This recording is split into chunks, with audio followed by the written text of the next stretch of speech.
Today on Dr. Phil. This is what being cheated on looks like. Don't do this to your spouse. I was hysterically crying and he told me I was pathetic. He was like, this is why we should be getting a divorce.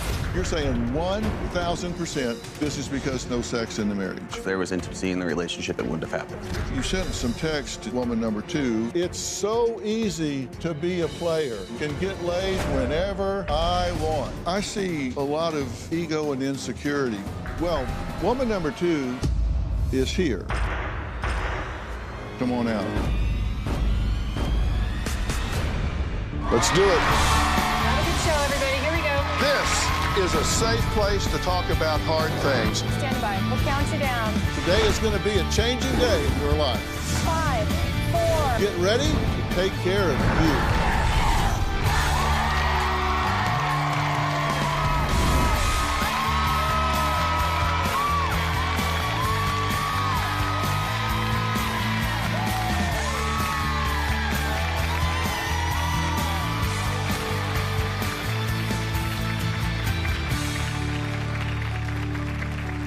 Well, Janae says when she posted her emotional video, she never imagined it would be viewed over 3.6 million times.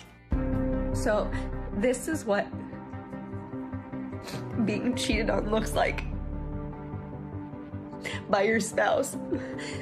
I hurt so bad. I feel so gross.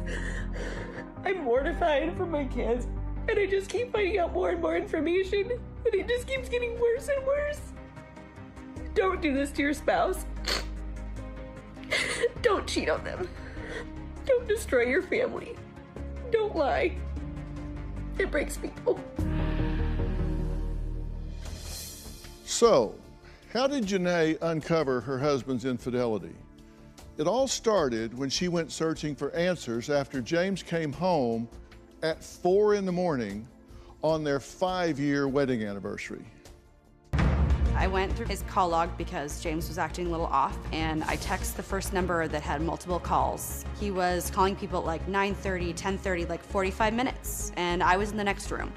I wrote her and she said, "Who's this?" And I said, "This is James' wife." And I said, "I know you just talked to him because I'm looking at the call log." For example, I took my kids to the store and you were on the phone chatting with my husband for 25 minutes this morning. She told me that they were just good friends. I said, that's funny because my husband knows all my good friends, so I should know his good friends, and I've never heard of you. He told her that he was divorced and that I lived in a different state and that there was someone at home watching the kids that was a nanny, so that was me. I was a nanny. I think he did it to kind of cover his own butt because he didn't want to get caught if like she were to see a picture with the kids of another woman. I confronted him and he told me that it wasn't cheating, and then I started crying because of everything she had told me, and then he told me that I was pathetic and that we should be getting a divorce. He wouldn't leave, so I got on a plane and took the kids, and the next day I was gone. Well, Janae says James pleaded with her to return home. But when she did, she says her woman's intuition helped her uncover another woman. I text this mysterious number, and this is the exchange that happened. Hey, do you know my husband, James? I keep seeing this number on our phone bill. The reply was, not trying to be ugly, but I think you should ask James. I don't want any part of what this drama looks like. Good luck with all that. He told me that the woman he was texting was nothing to worry about because it was his hairstylist. Here's my thing. My husband's name is James, and her name is Chelsea. If you don't want people to know your names, don't cheat. So I organized a text and realized that he slept with this woman on my anniversary and then went back the next day to sleep with her again. I was told I didn't exist. He had sex with other people, invited them to our house when I had the kids. I'm broken. So this is my house. At the welcome sign, you can see my doorbell. He was texting her and told her how to avoid the cameras so she couldn't be seen. My doorbell reaches out to going all the way in front of my driveway. They both claimed that she didn't come over, but they were both talking about where to park and how to avoid my camera. And he asked her to park there. That way her car wouldn't be seen in front of my home or in my spot where she would go. I read the text, and he was telling this woman that he wanted to have a future with her. He told her that I was not able to get to his level on where he wanted to go for his career and his future. I know that's absolutely the furthest thing from the truth. He also told her that he had messaged me and told me that he met someone amazing that he saw a future with. He was also texting me, he wanted to fix things, he loved me, and wanted to get back together. I honestly thought he had lost his mind. I don't know what was going on, but he was not being himself.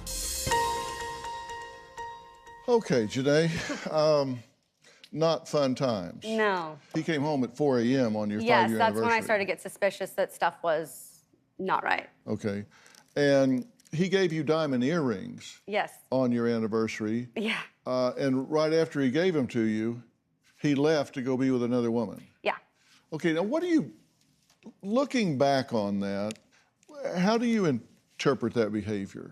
I mean, that's not normal. Married people aren't supposed to be doing that. I mean, you're supposed to be committed to that person. Like, that's not normal behavior. And it honestly shocked me now looking back that he was even okay doing that without batting an eye.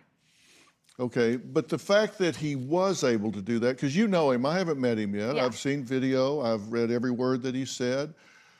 Is that a surprise to you? Did you see indications of this before? Because that's pretty cold. Yeah. So I was told that he was going to a networking conference for his job.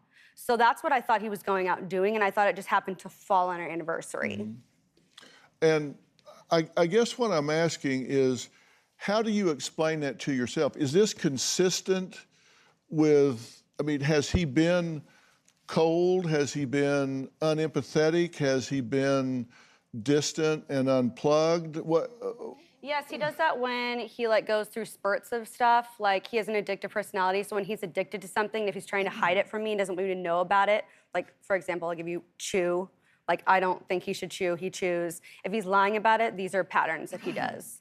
And when you confronted him with it, did he feel terrible? Did he show a lot of remorse? Oh, no, he lied about it. He said that they were just friends, and it was his hairstylist, and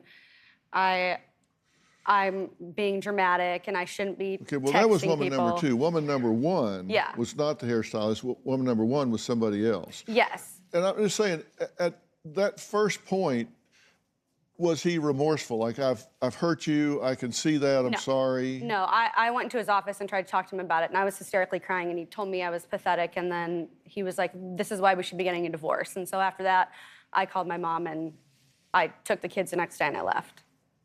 Okay, and you were mortified, Yes, absolutely. and the woman had been lied to. Yeah, I actually... So she was like, oh my Oh, God. she was totally remorseful. She was in shock. She had just also been through a separation with her husband, and she has kids. She is a normal person, and I felt bad for her. I even reached out to her afterwards and apologized to her that she got put in the situation by James, and then actually thanked her for telling me the truth, because if she hadn't, I wouldn't have even been here So or she know about showed it. you the response you would expect from him. She felt bad about what was going on. Yes, absolutely. He was saying, you're pathetic, and she's saying, oh my God, I can't believe I'm involved in this. Yes. All right. Now, you left. Yeah. And loaded the kids up, got on a flight, Mm-hmm. and took off. Mm-hmm.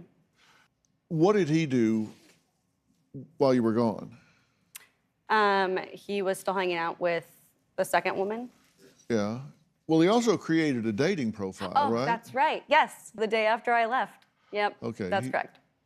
All right, so the day after you leave, he's not sitting there being thoughtful, introspective, like, okay, what have I done here? My whole family's fallen apart. My wife is gone. My kids are gone. I'm sitting alone in this house. Yeah.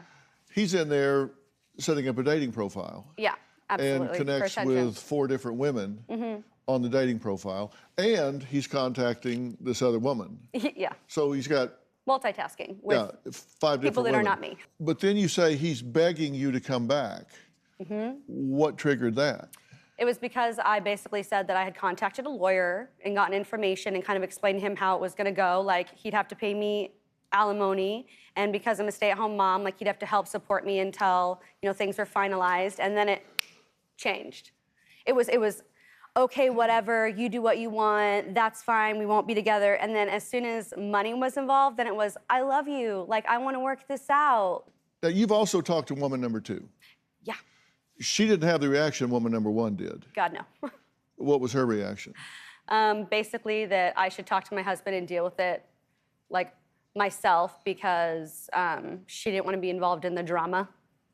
Okay. Yeah. And did he lie to her as well? Yes, I believe he told her that we were separated, not divorced, not, Okay. but he didn't tell her he was single because she's known him for months. So, I Okay. mean, she knew we were living together, she knew we had kids, she knew Okay. way more information. But he did lie to her too. Oh, yeah, So he was lying to everybody. He was lying to Lying everybody. to you, woman number 1, woman number 2. himself, I'm sure, too, yeah, everyone. So she was his hairdresser, knew he was married, but he did say, I'm separated, that's over, I'm processing out. I don't know the exact conversation, but I assume so based off of everything I've read. Okay. And you say you left, and he was like, good, fine, take off, out of here, no problem, until money got involved. Yeah. And you seem to understand that. So Yeah. How do you feel about that? Are you... It's really sad. I mean, I know his I know his whole life. So I know how his brain works, and he's very money motivated, that's just the kind of person he is. And I knew right when I said that it was gonna flip, that he was gonna say he was remorseful. And that's one of the other million reasons I don't trust him. Okay. But yet, one of your questions to me is, can this be saved? Can people survive this kind of thing? How do you get over the trust thing? Is that impossible? Well, but you've seen that until there was money involved, he didn't want to get over this. He was like, "Yo, you're gone, bye, adios, don't care." So, do you really want to save this? I don't know. I honestly don't know. I want to obviously I love him, or I would have left a long time ago, because before the cheating, he's had addiction issues and PTSD and things like that, things that are really hard in a marriage, but I've stuck it out because I do love him. So I'm at this, I don't support cheating, obviously, and I don't want to show my kids that you should stay with someone that cheated, but at the same time, I also took a vow, better or worse, and although he broke it, is this considered worse? And I'm supposed to be there and help him get through this? Do you excuse any of this behavior because of PTSD? I mean, he has been deployed, 3 times? Yeah, maybe 4. And so he's been in combat situations. He's been in circumstances where you do, have issues that can create problems for you. Yeah. And we see that behavior some, and I'm not excusing his behavior. I'm just saying, do you dial that into the equation? I do. I know that it's the military stuff, and I know that he had a hard childhood too, so I know that he had PTSD from that, whether he wants to really admit that or not. I've been in counseling enough with him to hear his stories and know that. So, I mean, I will say I would give him more leeway than someone who had no trauma. James claims, quote, if I had been getting more sex with Janae, I would never have cheated. She says 100% wouldn't have happened. He absolutely knows that. We're going to meet him after the break. Plus, the woman James slept with on his wedding anniversary, well, she's here too. We're going to meet her and hear her side of the story later.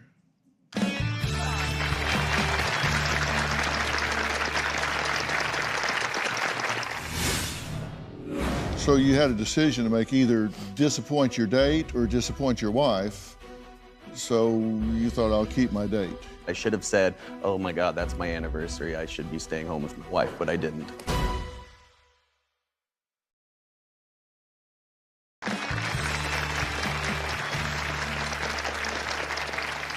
Janae says her social media blew up when she started posting videos about James' infidelity. Now she has over 50,000 followers and millions of views. James says he wishes his wife's devoted online followers knew that she is partially to blame for his adulterous ways. The thing that needs to be addressed is that if we would have been having sex regularly, this would not have happened 100%. This feels like a big bait and switch because at the beginning it was very sexual and then all of a sudden it just turned off. One of the reasons why she said she wasn't being intimate with me is because of her hormone problems she was having from her cancer treatments from before we were in a relationship. Those hormone problems would have been an issue when we first started dating, when the sex was hot and heavy. As we started to have kids, that's really the only time we ever had sex. I felt like I was being used. It got to the point where we weren't even holding hands anymore. There was no touching, no hugging. She tries to tell me that not having sex in a marriage is completely normal, but I don't buy it. Every time I tried initiating and I got rejected, we'd get in a heated debate, and then she would always end it with saying, go find us someplace else. So I had cancer twice. I had 2 babies. I breastfed one of my babies for almost 2 years. Our sex life was impacted, but I never told him to go have sex with someone else. She's gonna say that she doesn't say that, but that's not the case. Another lie, because that was never said. Okay, James, I'm glad you're here because we're going to try to find the bottom here somewhere. Yeah. Right. So you say you essentially were just following directions. She said, just, you want sex, get it somewhere else. I mean, yes and no. You hear something enough times, it kind of gets stuck in the back of your mind, and it doesn't make it right. But you hear it enough times, it's kind of in the back of your head.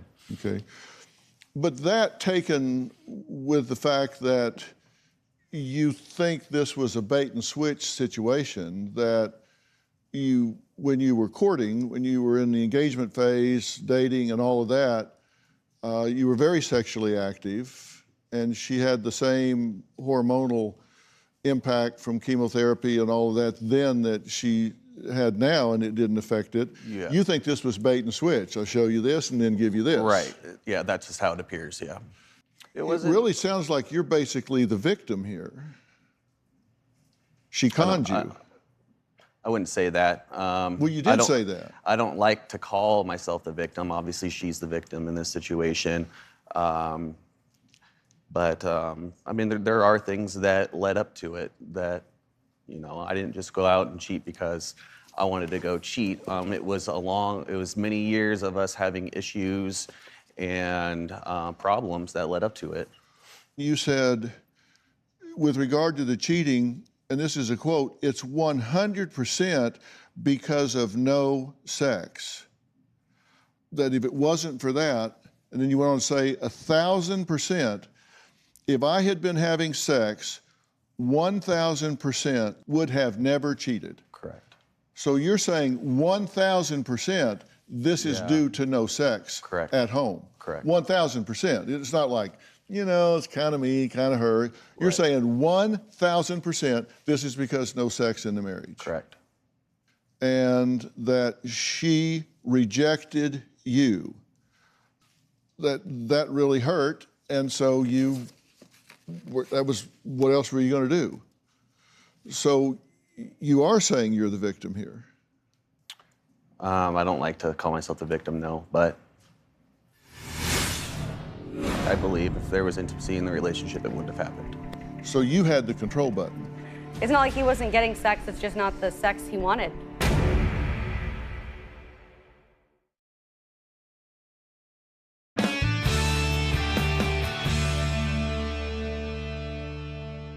You're saying the reason you did this is because of her, not because of you.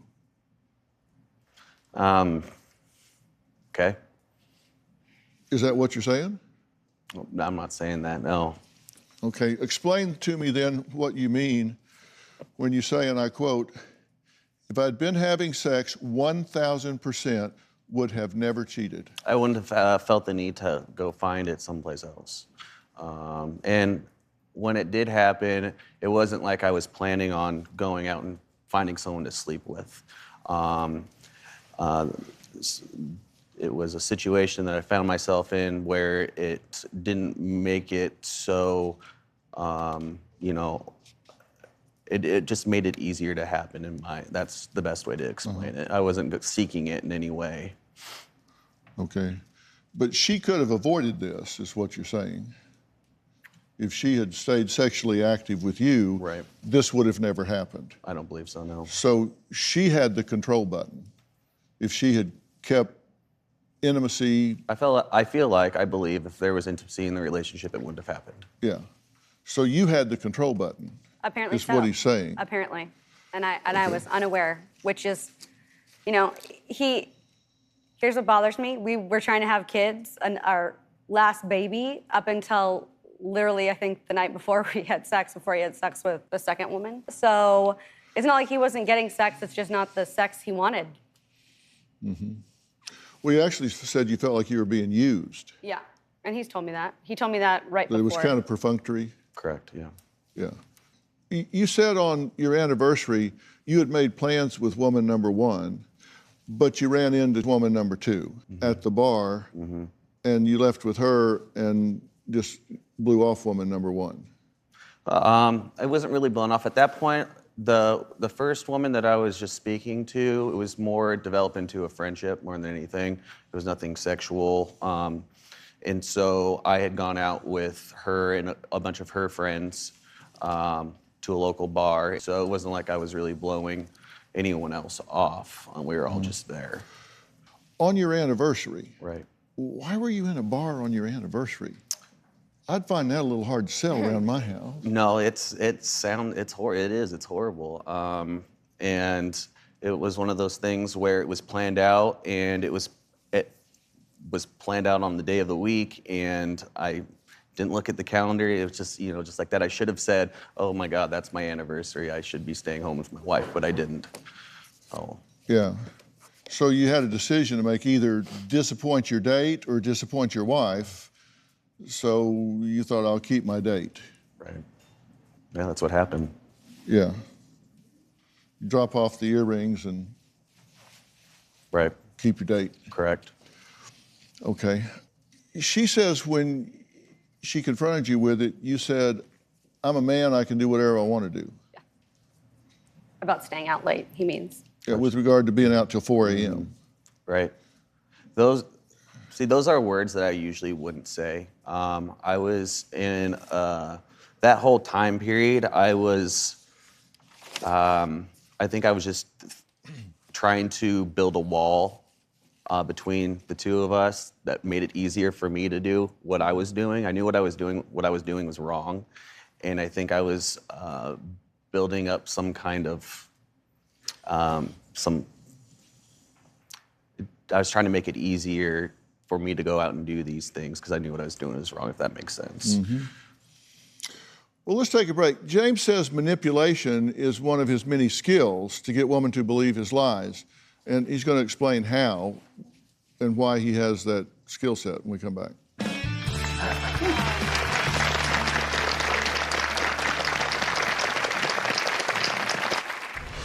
James is good at manipulation.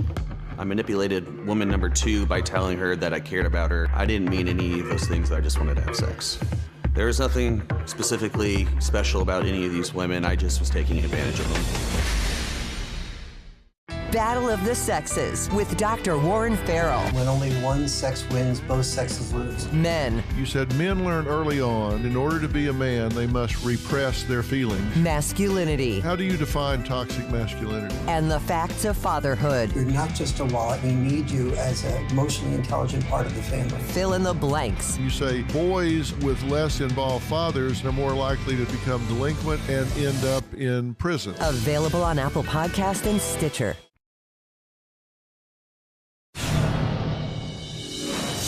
We started counseling. James said to the therapist and myself that he wasn't talking to his hairstylist anymore. He still was. I found out that he had a number to communicate with her. He thought I wasn't going to find out about it, but I did. I had reached out to tell her about the video that went viral and told her that Janae really was out for blood. I would accept an apology from her if she stopped lying about thinking that he was single, because she sure as hell didn't. He was concerned about her and what might happen to her career. So after I found that out, I was like, well, you lied again, so another reason we will never get back together.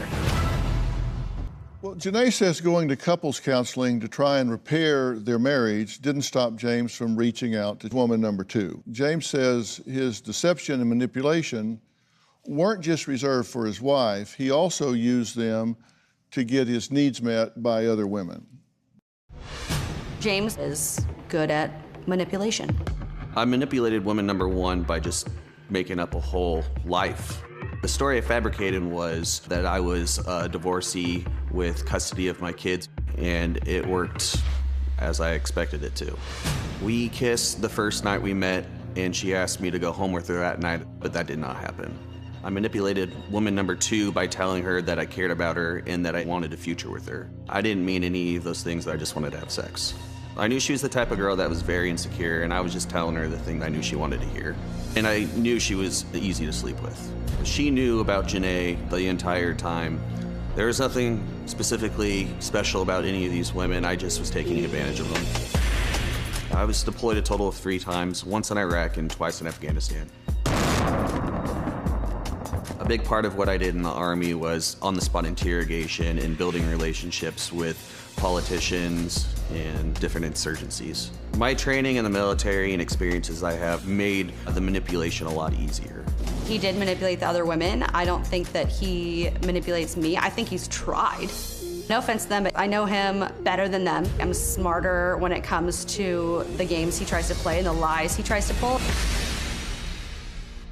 Okay, so what you're saying is you've been trained in the military for relationship building, disarming people, getting them comfortable and trusting you, and you use those skills with women.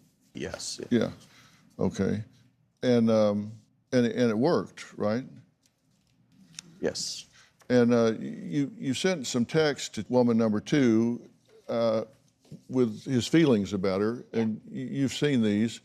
My eyes are set on you. I'm ignoring all these other girls.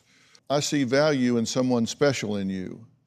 Now, I would be with you every single night if I could. I like being next to you, even if nothing is being said. You're special to me. And then in text 3, you said, I don't ever put this much effort into girls, making myself vulnerable with you.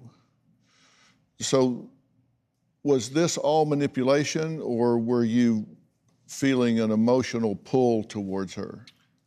No, there was no emotional pull whatsoever. It was 100% just telling her things that I thought she wanted to hear at the time. You spoke about Janae to her as well, because you said, Janae just wasn't on my level for how big I want to go. I need a classy woman by my side. Perception is everything. And Janae never told me anything before she left. Such a stupid bitch. We were best friends before things hit serious, but blank, how stupid was I? What was the objective with this series? That first one, I do remember that first text, and that was in regards to the business that I'm starting and which she knows about. And that was just a way to get her to feel special, really. And to tell you the truth, I think Janae is way more of a classier person, and I knew she liked to hear it, so. All of the 40-something moms just happen to come and tan every time I do the lawn. I'm scared to even go out and mow the yard. They're just coming out of the woodwork here.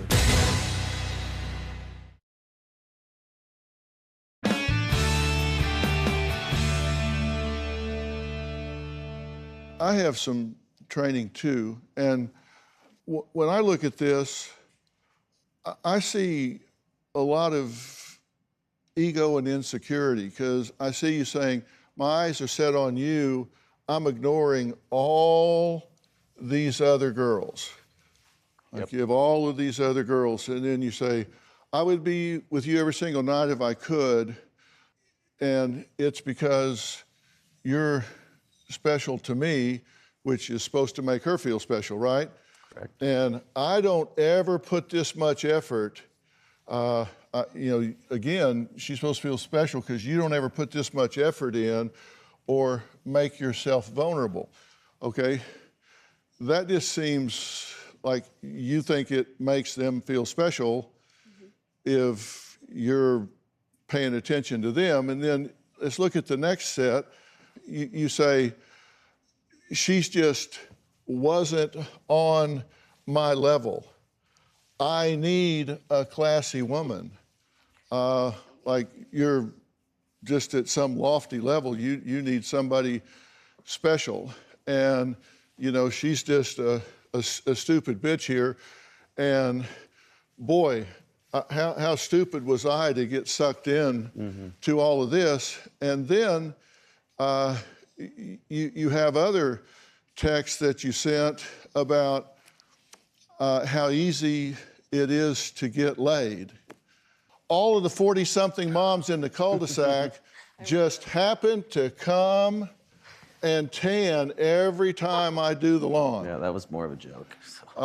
It's so easy to be a player. So sad. Don't have to try or compromise, can get laid whenever I want. Whenever I want. But I just choose not to. It's not because of Janae, it's actually because of you. I've been restraining myself. I've been restraining myself here. All these other girls here. All of these sluts at the bar down here. I just have to hold myself back. I'm scared to even go out and mow the yard. They're just, they're just coming out of the woodwork here. Right. Really? Yeah. Yep, that's embarrassing. I mean, do you? So This is you manipulated. Did they buy this? This is more of an inflated ego. You think? Yeah. So. I didn't know I was in the presence of greatness, but if does that work when you tell them that? How do they react to that? Well, these aren't things I just go and say. I mean, for example, Janae, I would have never said these things to Janae. Yeah, because I would have been like, you're a tool. And so, Don't talk I to me. mean, it depends on the audience, really. Well, these were the woman number two. How did she? What? You're gonna have to ask her how she views those text messages. And then I read, this is 1,000% due to Janae, and I think, well, maybe a couple of percent Sure. have to do with you being immature, Absolutely. insecure, and egotistical. Absolutely. I mean, just We can say 50-50. I'll take Maybe a- responsibility for maybe the a sex, little but he's bit. taking responsibility for something. Absolutely. do you want to save this relationship? In one video, I mentioned his hairstylist by name, and it got ugly really fast. She came to my home and egged it. She and her friends left me an awful voicemail. Act like the is all you want. I said to James, you brought this crazy in our life, you need to fix it.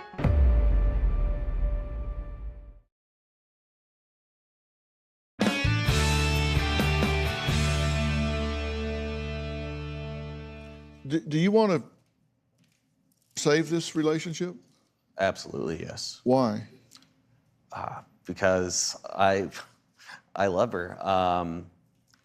She's been the best part of my life since she came in it, and I don't want to lose her.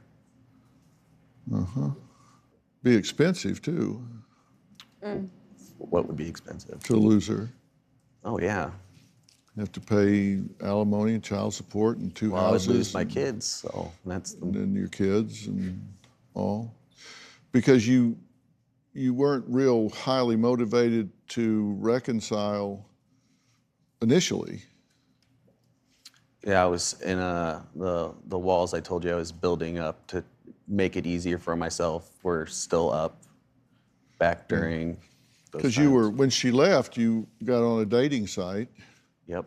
You were still contacting other women. Yes, I was. When you guys were in couples therapy, you were still, But there was a day where we had gotten in a fight about things, and I Him and was I, just to be clear. correct. Him and And I reached back out to her in spite another very childish thing that I did. Yes. you weren't texting her while you were in the session, No, parking lot? no. It was probably a day after their first session. Yeah. Okay. Yeah. So that wasn't really working. Not the Therapy first wasn't. the first session didn't fix everything. No. Yeah.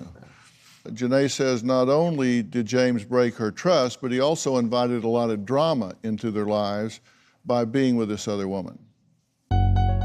I made a video about how heartbroken I was that my husband cheated on me, and it went viral. I feel so gross. I'm mortified for my kids.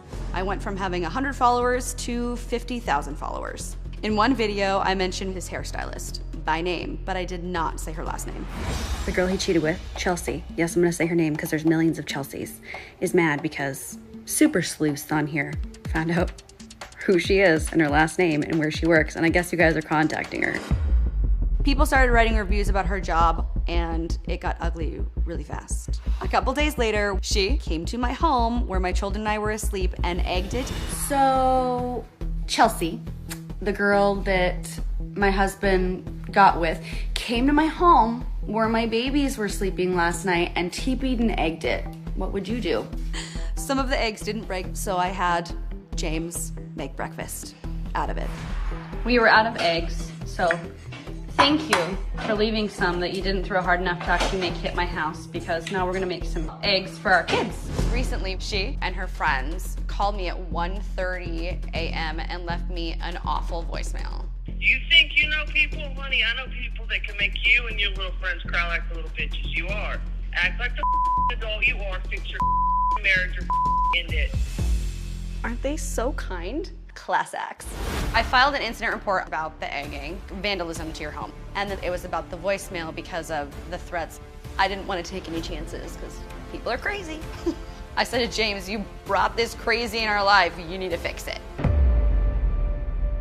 Well, woman number two, Chelsea, the one James slept with on his 5th anniversary after he turned down number one, is here.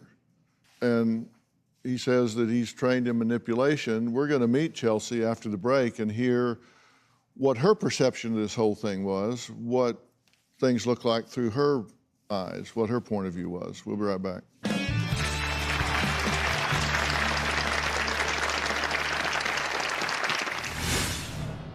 I want to be clear, speaking with her face to face is something that you want to do, right? Yeah. Chelsea, come on out.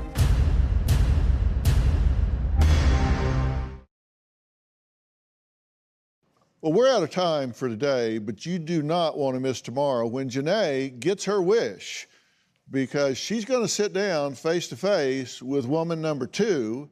That's Chelsea. Here's a sneak peek. Next time, you'll meet the other woman. The one James slept with on his 5th anniversary is here. Speaking with her face to face is something that you want to do. Yes. Come on out.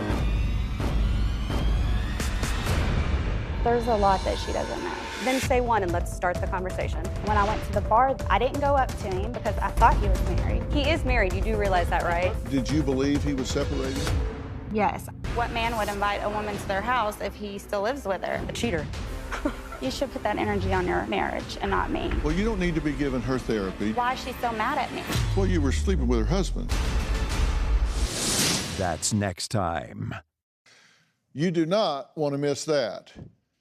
Did Chelsea, woman number two, know James was still married when they slept together?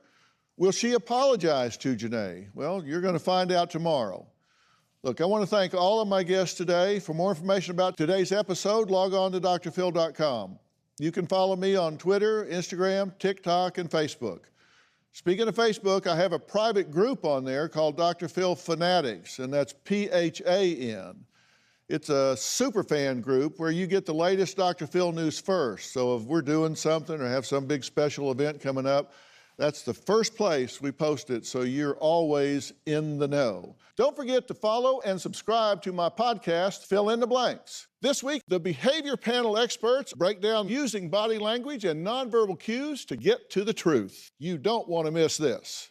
And don't forget to subscribe to Robin's podcast, I've Got a Secret. She doesn't keep any secrets, and she talks to some of the most interesting people in the world. You have an amazing group of guests on there. Yes, I do. So you can find that as well. Thanks for being here. We'll see you tomorrow.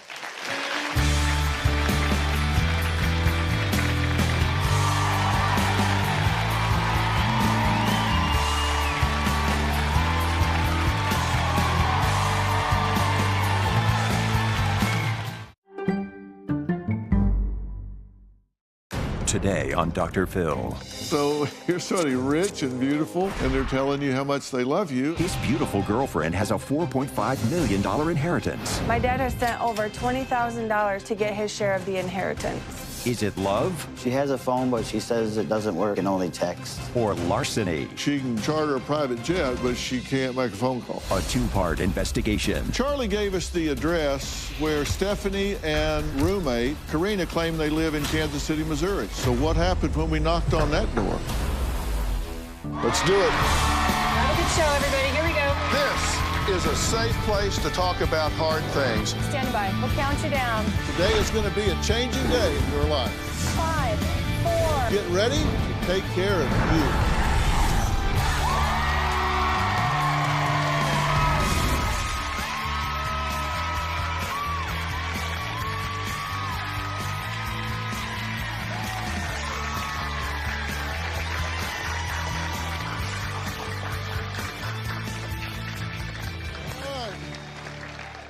Well, you know, I've been on the air for 20 plus seasons and appreciate all of my viewers, and I'm still getting new viewers every day.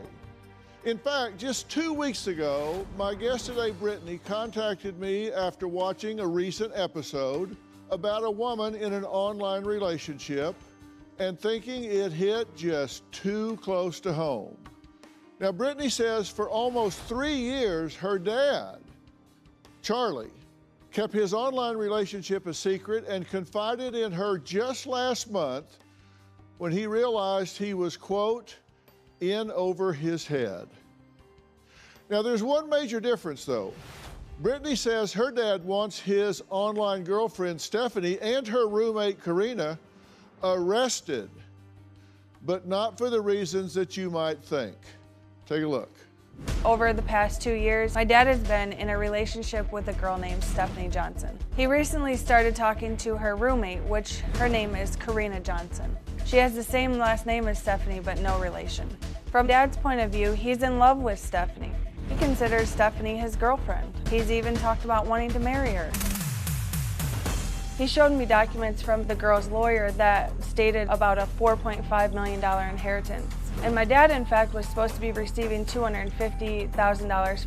My dad is being scammed. He has sent over $20,000 to these girls to get his share of the inheritance. Now my dad is furious with Stephanie and Karina, and he just wants his money back. He wants the girls to go to jail. My dad showed me the documents that Stephanie's lawyer had sent him.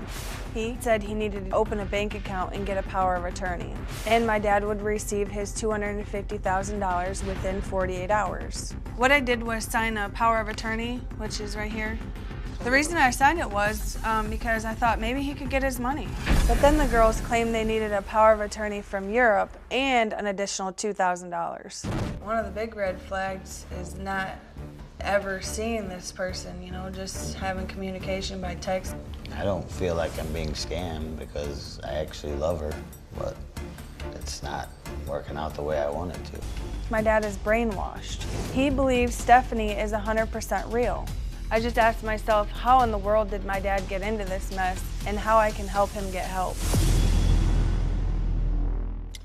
Well, Brittany, he's been involved like this for 3 years. Yes, a little over, it's over 2 years, not fully 3 years. Okay. Was your dad married? Yes, he was married and he lost his wife. After 25 years? Yes. Okay, that's a big void, right? Yeah, very. Okay, so then you feel empty, you feel loneliness, so you're kind of wanting to fill that void, and so then you go online and somebody starts to tell you what you want to hear. Right. And that's music to your ears.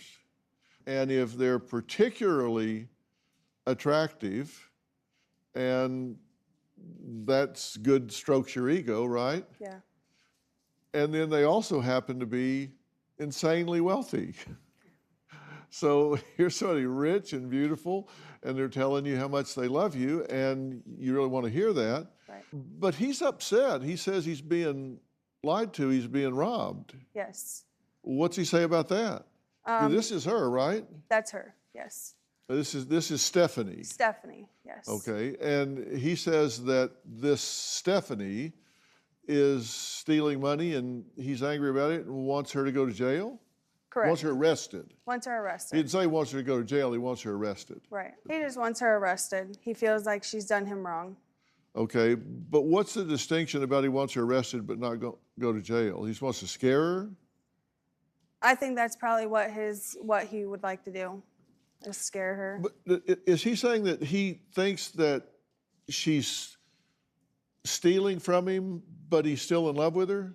Yes, that's correct. And I tried to, tell him, like, she's not really stealing from you. You're giving her money, willingly. She's not coming in your bank account and taking it from you. You're willingly giving it to her because you believe the lies that she's telling you. Okay, and I need to say from the very top, since we're showing this picture, that woman in that picture isn't doing anything wrong, because I believe that someone has stolen her identity. And so when you look at that picture, I don't want people associating criminal activity with that picture, because I don't think the woman in that picture, I think she is a victim just like your father is. Right. Now, Brittany says that on September 10th, her dad asked you to be his power of attorney. What the hell was that all about?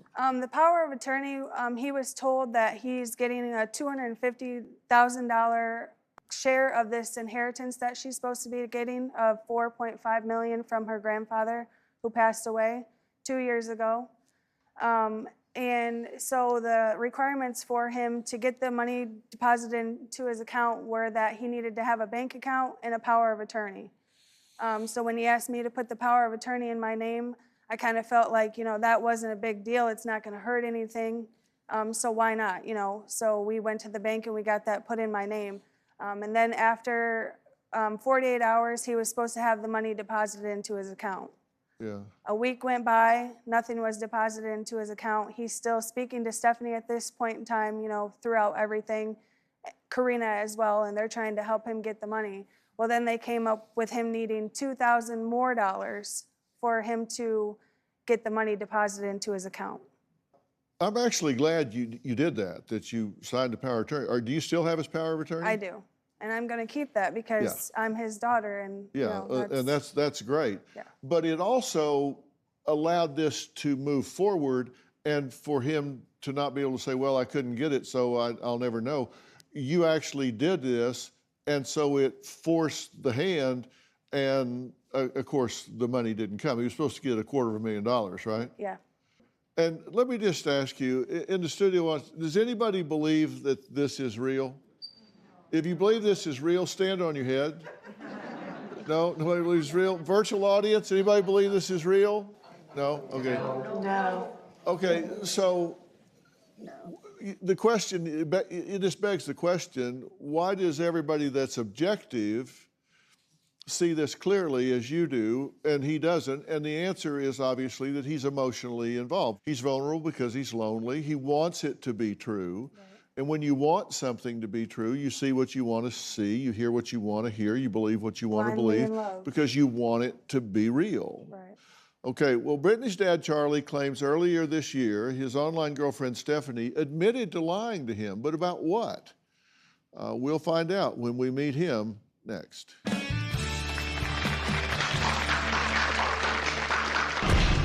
This is my girlfriend, Stephanie. I fall in love with Stephanie more and more when I see photos of her. I'm really not sure why she hasn't gotten her inheritance yet. At this point, I'm pretty upset about what's happened to me. What I want is the money back. I just want to know the truth, if she really wants to be with me and loves me.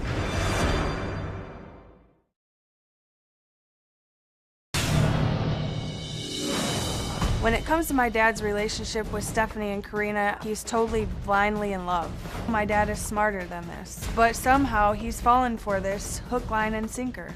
My whole life, my dad has always watched his money, and he's kind of known for being cheap, kind of a tightwad. In my eyes, none of this makes sense. I just hope Dr. Phil can give my dad the wake-up call that he needs.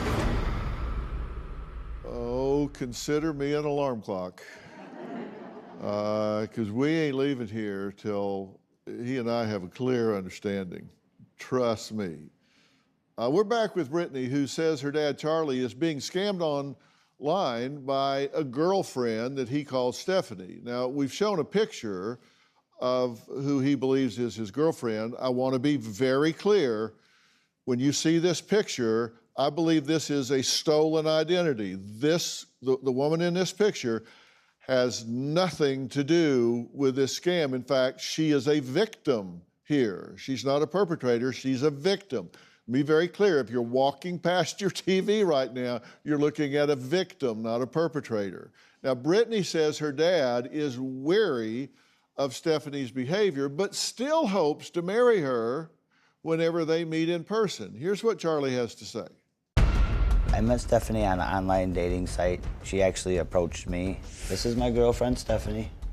I fall in love with Stephanie more and more when I see photos of her. This is Stephanie and Karina. That's her roommate. I am in love with Stephanie.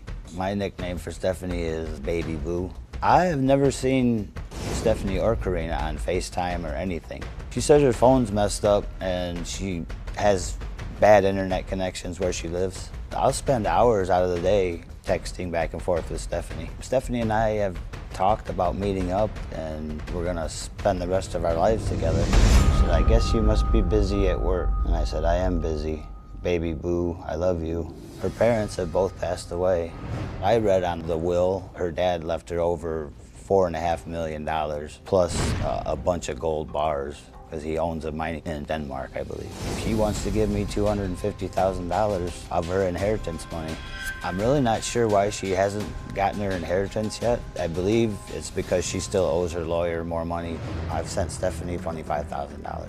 When I send money to Stephanie, it's pretty easy. I have an app on my phone. It just comes right out of my bank account. 3 months ago, I sent her money to come to me, but something happened to her phone, so she missed her layover. Her roommate, Karina, sent me a photo of her boarding a plane. Karina took the photo because she works at the airport. I asked her to take it before she got on the plane. She told me her flight landed in O'Hare. Then she said she missed her flight. She ended up in Tampa, Florida. There wasn't a flight for her to come to Michigan to see me, so she just flew back to Kansas. About 2 months ago, she said she was gonna come visit me. What happened was, Karina's boyfriend, Hans, went over to their house. He slapped Karina and pushed Stephanie down, and he took the ticket from her. Stephanie and Karina both said that he went to jail. Last month, she promised that she would come to me. I went to the airport and waited, and she never got off the plane. At this point, I'm pretty upset about what's happened to me. What I want is the money back. I feel like they need to go to jail. My daughter, Brittany, she believes I'm being scammed, but they just make it sound so good. I just want to know the truth, if she really wants to be with me and loves me. Charlie, good to meet you. Good to meet you.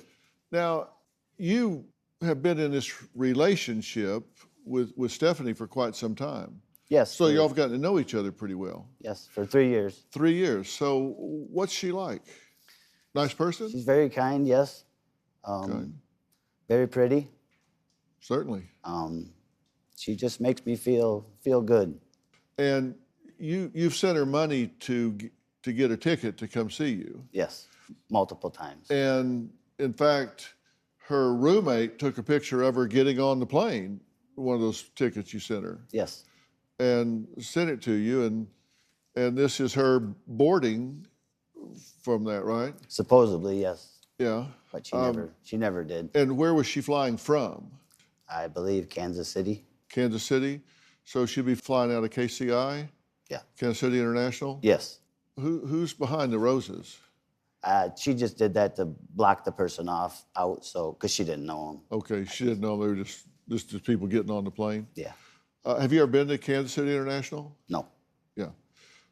I've been many, many times, and you board planes at Kansas City International over jetways. You don't go upstairs to get on, and this is a private jet.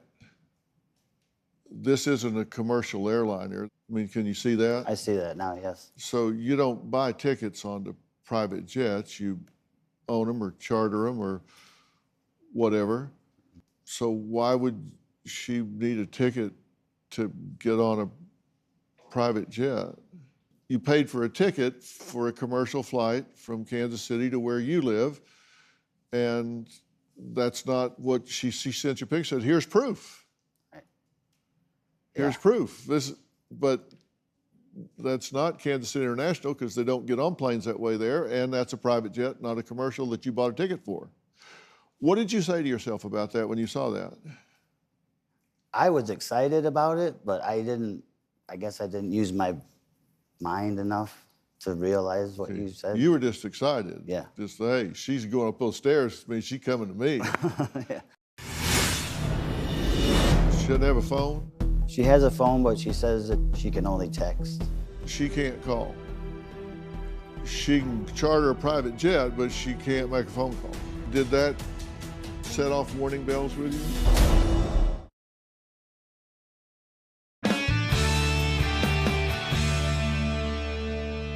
Here's what we know about Stephanie according to Charlie. She was born in 1987, which means she's 34. Her parents are deceased, and there's a will involved, which is going to be important here in a little bit. Family status is wealthy. It's a wealthy family, right? Yes. She has a grandmother, right? Yes. Have you met her grandmother? I have not met her in person. I've talked to her through texting. You've texted with her grandmother? Yes. Okay. Now, she doesn't work, college unknown, graduate year unknown, but she got a major in nursing. That's what she's told me, yes. Okay. You don't know where she was born, but she's lived in Louisiana and Kansas City, Missouri. Yes. Okay. She doesn't have a phone? She has a phone, but she says it doesn't work to make calls. She can only text with it. Really? She can only text. Does your phone work? Yes. Could you call me if I needed you to? Yes, I could. Could you call me? Yes, I could. Anybody in the office, if I need you to call me, could you call me? Raise your hand if you could call me. Everybody, there's 300 people, everybody could call me but her. She can't call. She can charter a private jet, but she can't make a phone call. Does it make common sense to you that she can't make a phone call? No, it does not. So, but she can text off that phone, like the mic fell out?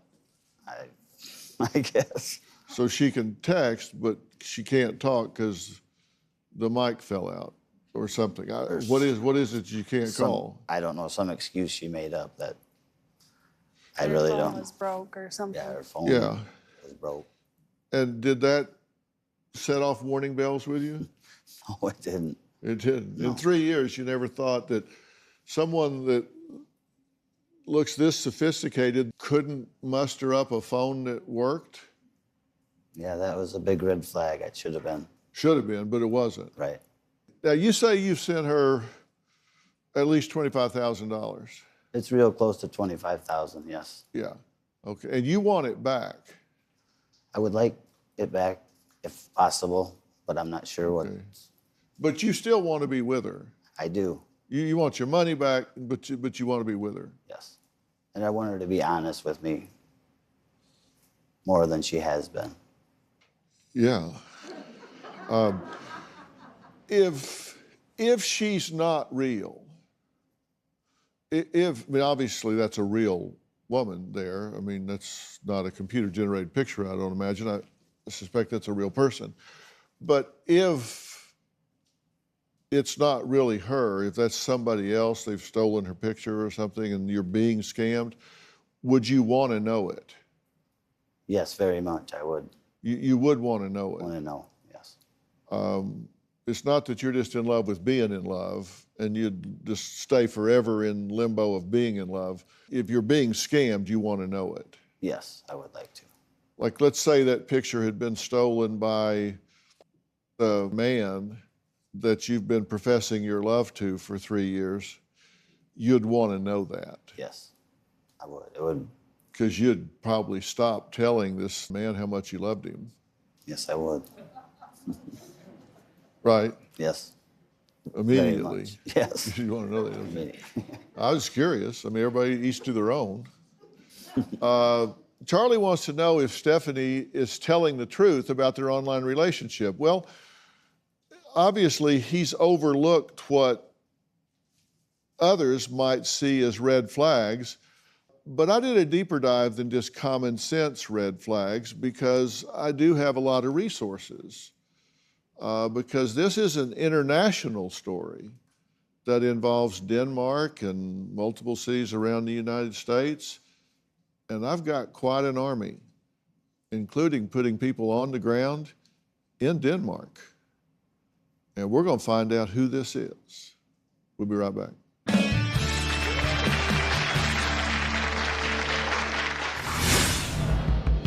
So there's a will. You've actually seen the will. Yes. She sent you a copy of the will, right? Yes. Let's take a look at that will. It says down here 400 pure gold bars, and these are 34 karat gold? That's good gold. Toxic personalities in the real world. I'm talking about narcissism, the narcissistic personality disorder. A new podcast series. If you're dealing with a narcissist, get out your fire extinguisher because you're going to get gaslit. Navigating narcissism. Unless you're willing to subordinate your interest, your needs to these people, they're going to put you in your place. Fill in the blanks. I'm going to tell you how to deal with it. Available on Apple Podcast and Spotify. Stephanie has sent me a bunch of documents, including her dad's will, a bank wire transfer of money to me. They definitely look phony to me. It doesn't seem right. With all the documents that she has sent me, I really don't know if they're legit. They look it to me, but I don't really know because they're from overseas. I really hope Dr. Phil can help us figure this out and get to the bottom of this. We've been talking to Brittany and her dad, Charlie, a very nice guy, obviously, who has been in an online relationship with Stephanie, which I'm putting in quotes because I'm not convinced that this is really Stephanie. And it's been going on for almost 3 years. Now, Charlie is here today and he wants answers. I asked him, if this is not real, would you want to know? And he said, yes, I would want to know. And he wants to know if it is, can he get his money back? He spent $25,000, including airline tickets and taxation and legal fees and all that. Because there's $4.5 million involved here, right? Yes, that's... And the inheritance from her father, Richard. That's what the documents say. And you've been paying her money to help her get this inheritance released because she's going to come spend the rest of her life with you, and y'all are going to have $4.5 million to live happily ever after. And you look at her and think, yeah, I'd be happy with her and $5 million. So that seemed like a pretty good assignment. It's good work if you can get it. Yeah? Yeah, it seems too good to be true. Yeah, doesn't it? It's very much. Yeah. Well, so there's a will. You've actually seen the will. Yes. She sent you a copy of the will, right? Yes. Well, let's take a look at that will. You can keep your seat, and I'll kind of blow her up here where you can see it. But when we look at this will, and I've marked out the last name up here, so we're careful about it. But this looks like a pretty interesting document here, and there's a lot there. But when you get to looking at the actual document itself, I get concerned about some of the things I see in the document. And the first thing that I notice is there are signatures over here for Richard, and then a testor to the will, and then a witness to the will. And the signatures all look alike to me. Isn't it odd that 3 people all seem to sign their names pretty much alike? That just kind of jumped out at me when I first looked at it before I even started examining the document. And I notice here that it says that it's Blue Hill Estates, but I noticed that they didn't capitalize the H in Hill for Blue Hill Estates. That seemed kind of sloppy, don't you think? Yes, very much. And so I start looking through the document. Article 5 is special directives. They didn't spell special correctly. It says special directives. And then down here, it says, I hereby state, it's supposed to say in addition for the directives, and it says in addiction for the directives. They misspelled addition. It says addiction. There are misspellings all through this document here. It says down here in number 2, my one sealed truck box contains 400 pure gold bars right here, and it says they're 34 carats gold. The purest gold you can have is 24 karat. That's 99.9% pure 24 karat gold. But these are 34 karat gold? That's good gold.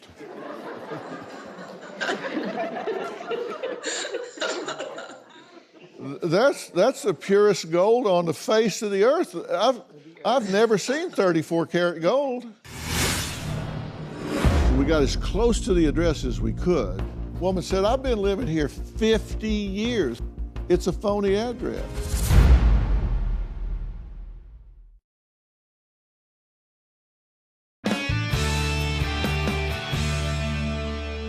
Listen, I spent most of my professional career in the litigation arena.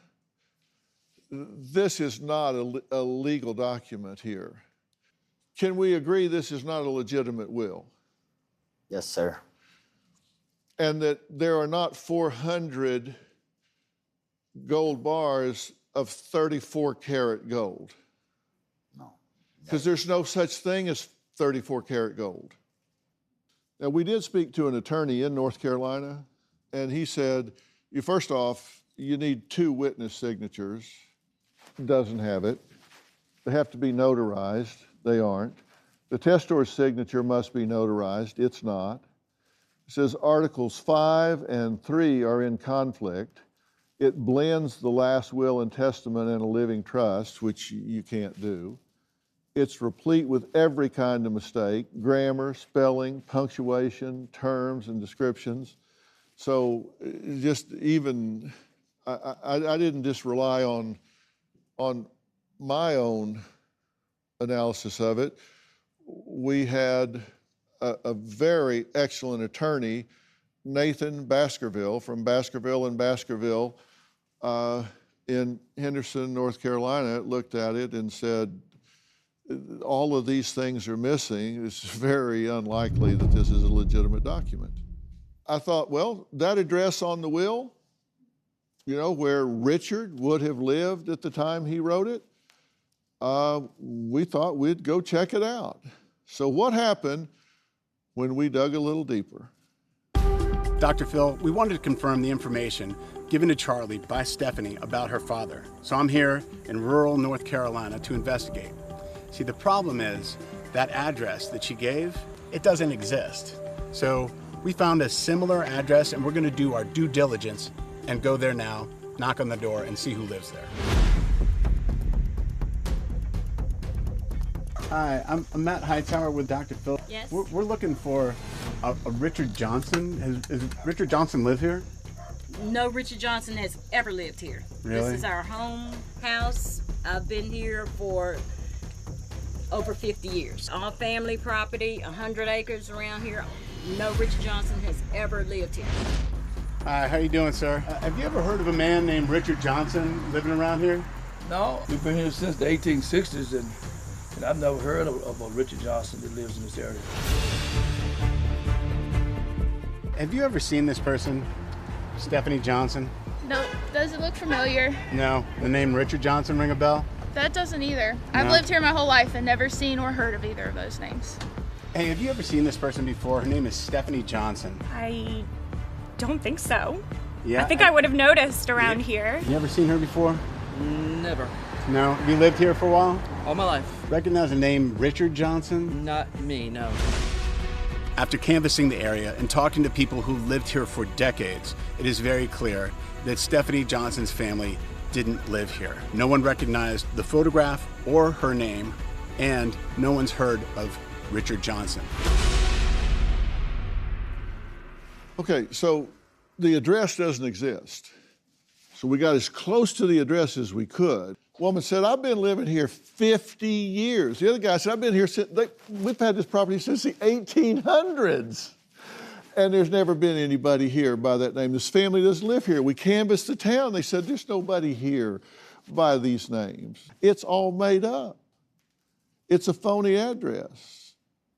Do you believe that?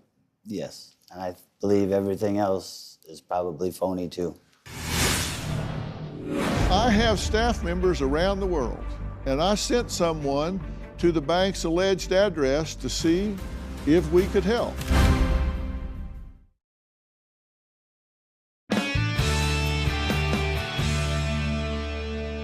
Well, moving on. Stephanie claims that her $4.5 million inheritance is being held in a bank in Copenhagen, Denmark. Why? I don't know. I have staff members around the world, and I sent someone to the bank's alleged address to see if we could help. Here's what happened when we put boots on the ground in Denmark. Dr. Phil, I'm in central Copenhagen, Denmark. Charlie says that Stephanie has a considerable amount of money in a bank called Safety Pledged Vault with an address here in Denmark. I'm going to go investigate. Here where I'm standing is the address for the bank. This is a wire transfer request where they ask for a power of attorney to be able to transfer $250,000 to Charlie's account. But there is no bank here. Can I ask you, has there in your time been a bank across the road? No, I work in the building right across the street for 1.5 years, and I've never seen that there should be a bank there, and it's been for rent all the time. I've been going by it every day. I've been inside this shop for about 20 times. For a bank and a vault? No way, I can guarantee that. Do you see a bike shop or a bank there? I see a bike shop. You would have noticed if it was a bank. Yeah, I think so. Dr. Phil, I talked to the owner today. His family has owned this house for more than 20 years.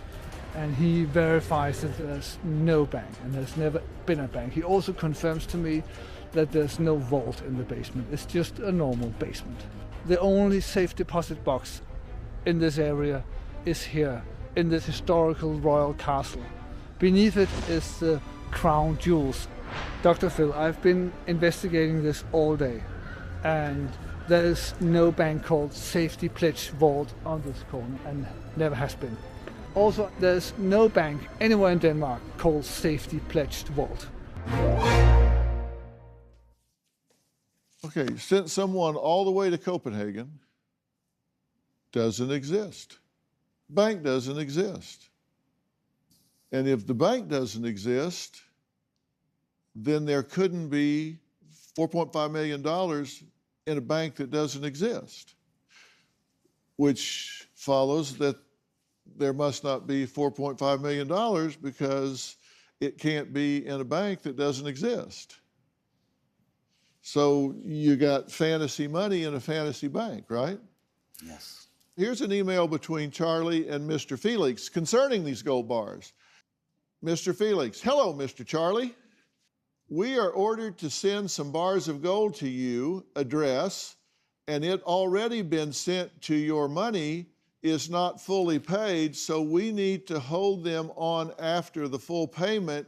You will get them on Thursday or Friday, but if you refuse, then I will order it back to our mining sector. Thanks. My name is Mr. Felix, hoping to hear from you soon. Charlie, okay, how much is still owed? Mr. Felix, well, you paid the $3,500. If I'm right, you need to pay $2,000 more, and they ordered for a bar that each cost $8,000, and I learned you are the husband-to-be of Mrs. Stephanie, our mistress. Well, you just have today to clear this up, or I will send it back to the mining sector. Thanks, all the best, mister. And I noticed that his name is Mr. Felix, but when you look up here, it's from Mr. Felix. He doesn't even know his name? And this is her gold, right? This is what she told me. But they're sending you an email about the gold, and it's hard to understand his sentence because apparently he missed the 5th grade where they go through grammar, but he says, we are ordered to send some bars of gold to you address. I guess he meant your address, and it already been sent to your money. It already, I guess he meant has been sent, period, capital, but your money is not fully paid, so we need to hold them, I don't even know how to fix this, on after the full payment. You will get them on Thursday or Friday, but if you refuse, then I will order it back to our mining sector. Thanks, triple comma. My name is Mr. Felix. Well, no, it's not. It's Mr. Fikix. Charlie, help me out here, man. Stupidity on my part. Did the money blind you? Dr. Phil, I don't know what did. I just heard the way she talked to me. It made everything sound so real. There's nothing she could say wrong to me. Well, Charlie gave us the address where Stephanie and roommate Karina claim they live in Kansas City, Missouri. So what happened when we knocked on that door? Well, we're going to find out right after the break.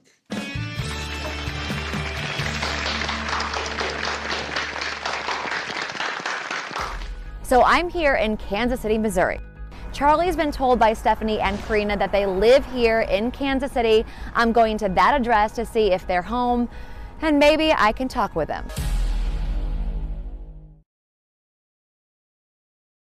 Well, unfortunately, we're out of time for today, but tune in tomorrow to find out who answers the door where Stephanie and Karina claim they live. And the real women in the photos, well, they're here. So what happens when Charlie meets them face to face? Well, you're going to have to wait and see. Next time, love My dad seriously thinks that he has a shot with Stephanie. or lies? Charlie hopes to meet her face to face so they can talk about their future, but she keeps missing her flights. Now he comes face to face with a roommate Have you ever talked to him before at all? and his girlfriend. Charlie's online girlfriend, Stephanie, has missed about 10 flights when attempting to visit him. But you know what? She didn't miss the flight today. That's next time. I would like to thank all of my guests today. For more information about today's show, log on to drphil.com. And don't forget to subscribe to the new season of my podcast, Fill in the Blanks. I'm launching a new mental health series on Fill in the Blanks called Toxic Personalities in the Real World. This series will look into the most pressing disorders that you all have been asking me about for a long time. The first episode, I talk about narcissistic personalities disorders, how to recognize it, manage it, and live with it, so you don't want to miss that because I know they're all around you. And also remember to subscribe and follow on Apple Podcasts, Spotify, or wherever you listen to podcasts. Same thing for Robin's podcast, I've Got a Secret. She's speaking with neuroscientist and addiction psychiatrist Dr. Judd Brewer. They discuss bad habits, how they form, and how you can overcome them. We'll see you next time. Thanks for being here.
Today on Dr. Phil, beware of the cart narcs. When I do see that some lazy bones has left their card out, I turn on the wand of justice and activate the mouth siren.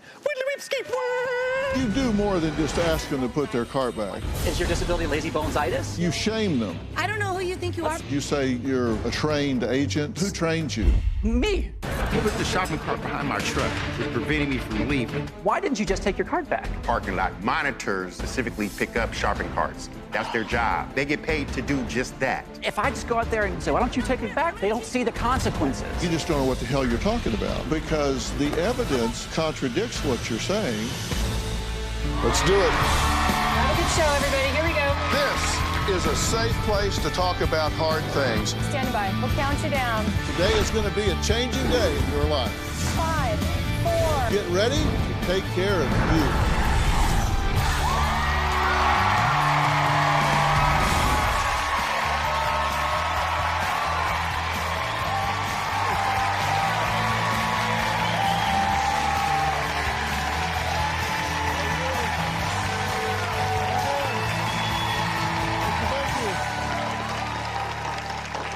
Do you ever get the feeling that you're being watched? I do. With over 320 million working camera phones in this country, the chances of you being recorded in public have never been higher.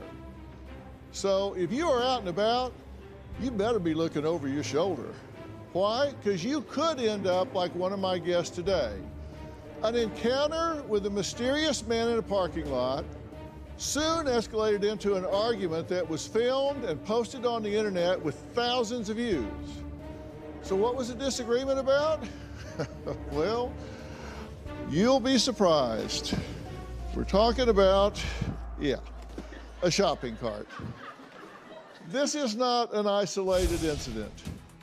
This mysterious man that calls himself Agent Sebastian travels the country as leader of the cart narcs and says he has narked hundreds of members of the public who do not return their shopping cart to the cart receptacle. I'm serious. Sebastian has a growing number of fans and critics, some of whom are here today. Now, he says as long as there are lazy bones in the parking lots, he has a mission, and his work is just not done. Don't hit me, ma'am. I'm not gonna hit you. I'm gonna take your glasses. I'm gonna throw them on the ground. I'm Agent Sebastian. I'm the founder of the Cart Narcs. Cart Narcs are an independent organization that tries to get people to just take their cart back to the cart return. That's not where the carts go. That's the mulch. When I do see that some lazy bones has left their cart out, I turn on the wand of justice and activate the mouth siren. That's not where the carts go. That's the middle of the spot. We've had hundreds of encounters. I've had many threats on my life being a cart narc. Besides a guy pulling a gun on me, I've had multiple people say they're going to run me over. Well, sir, that's not nice. Sir, that's against the law. There's definitely an adrenaline rush. Go yourself, ma'am. cart narc. How about that? This is my uniform. I have an equipment vest, which is actually a bulletproof vest. I put my body camera right here. Captures everything that happens so nobody can lie about it afterwards. It's curbing, sir. You know that's against the law to videotape somebody. I have this wand here which lights up. It shows that I'm highly visible. I threw drink on you, That's little assault. girl, okay? And Don't be a little girl. And as a feminist, I take offense with that. After I ask them nicely to return their cart, if they still don't do it, I slap on a bumper magnet of shame.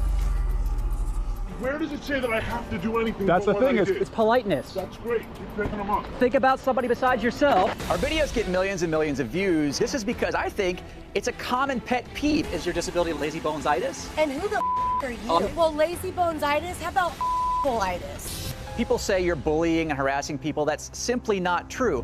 What I'm doing is I'm not letting them throw a temper tantrum and dissuading me from my mission. I'm a highly trained special agent with the cart narcs. What we do is we narc people out who leave their carts out like this, like big old lazy bones. To those who say I'm just shaming the public, yes, I am. We are a social creature, and that's how we learn what to do, is by watching examples of how to behave. There is an epidemic of lazy bones in America, and the cart narcs are here to slide it back. Wait a minute, ma'am, please stop approaching me. I'm backing away. No, come here, because I'm going to teach you. Uh-oh, pepper spray. I'm going to teach you. Ah! She's trying to assault me with pepper spray. You have pretty quick feet. Well, yeah, I have to flee quite often. As you saw, pepper spray. I've had a gun pulled on me. I've had people try to hit me with their cars and trucks over just asking them to put their cart back where they know it belongs. Uh-huh. Well, but you do more than just ask them to put their cart back. Well, that's correct, because they'll... You shame them. Correct, and it's only, as you saw in the videos there, it's a bumper magnet, it's not marking, but it is that scarlet letter that says, I don't return my shopping cart like a jerk. And when they do react like what we're seeing in some of these videos, it does highlight how ridiculous they are, how ridiculous their ego is. Well, here's an excerpt from a video posted by Sebastian on his YouTube page in February of last year. And I want you to pay close attention to what Sebastian says to the woman in this video. Is your disability lazy bonesitis? Because I saw you walk around the store and then you Oh, came out- absolutely. How about that? You Go yourself. delicious McDonald's and Go delicious yourself. I love Bang I energy don't drink, care. but you're throwing it at I me. don't give Man, let me give you my business card. I don't know who you think you are. I'm the cart narc, But I don't told ever you. tell somebody with a disability it's lazy bonesitis. You got a pretty good throwing arm for someone with a disability. Throwing arm, it's my back.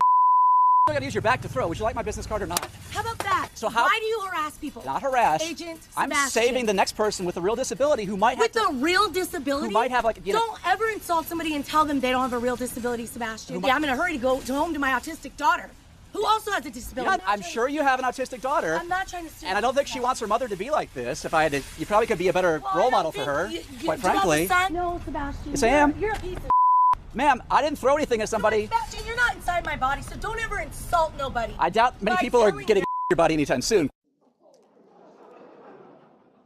What was the last thing you said?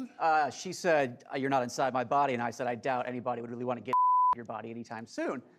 I made a joke, sure, but it's to show how ridiculous they're being over not taking her car back. And by the way, after all that, after throwing stuff at me, after threatening to hit me with her truck, she took her cart back. So the whole thing about, oh, I'm too hurt or whatever, disabled to take my cart back was clearly a lie, and that's why I kept pressing, because I knew it was a lie. Well, no, you don't know. You don't know what people's day is. You don't know what their life is. I don't know her day, Dr. Phil, but I do know that I saw her walk out to her truck, climb up in her truck and load her groceries, and then the second she didn't need her shopping cart, it's in the handicap access way, blocking the place that handicapped people need to go. You say you're a trained agent? Sure, that adds... Who trained you? Me. Hundreds of hours, and that adds to the whole silliness of it because these people flip out over this stuff. What kind of agent are you? An agent of the carts, of the cart narcs. And you said somebody curbed their cart. You said this is a violation of what? Of public decency. How many times have you pulled into a parking spot? Well, you said it's a violation as though it's a violation of some code. No, there's no criminal charge. There's no ticket I'm writing anybody. It's just a violation of common courtesy. The same as littering or not picking up after your dog. So what you meant is this is rude. Correct, yes, sir. But you were just acting like a cop. No, sir. Or an agent. An agent, yeah. I never identify myself as law enforcement because obviously that would be illegal. Well, here's a statement from Desiree, the woman we just saw. This man and his coworkers, are there more of you? You don't have any coworkers. No, but that's the impression people get. There aren't any other agents? Not yet, not yet. Okay. So she says, this man and his coworkers, of which there are none, need to stop harassing people. You never know what someone else is going through. Like many others in this world, my daughter has autism. She also has epilepsy. She's an amazing little girl, and I'm blessed to be her mother. Please stop these hateful ways. Thank you, and God bless Desiree. With all due respect to her daughter, What does that have to do with taking your cart back? Well, here's what it might have to do with it. It might have to do with the fact that she might have really been at the absolute edge of her coping energies. She may have been really in a hurry to get home. I don't know that. I didn't meet her. I don't know. I'm just saying that I just read her words. Sure, I hear what you're saying. If she was in such a hurry to get home, why'd she spend 6-7 minutes chasing me around that parking lot, throwing stuff at me? Again, it wasn't in the clip, but she threatened to run me over with her truck. We hear all these excuses. I've heard everything from... we? I should say me. I heard my boyfriend just broke up with me. What does any of that have to do with picking up after yourself? Well, I think it has to do with the fact that you antagonize and provoke people to the point that they kind of lose it. And I didn't start out with the intention of provoking people. This was just a why do people leave their carts out? You put these magnets on their cars, right? That's correct, sir. Yeah, and you even put a flag on their... We do have those flags now too, yeah. On their car. And again, it's obvious, as the audience can see, it's super silly. And so for people to try to threaten my life over a bit of silliness instead of just saying, you know what, I was lazy, you're right. People will lie to your face about medical issues or whatever, but I see them with my own 2 eyes, and we just saw her take her cart back. They'll lie to your face, like tell somebody that they're a trained, authorized agent. That's not a lie.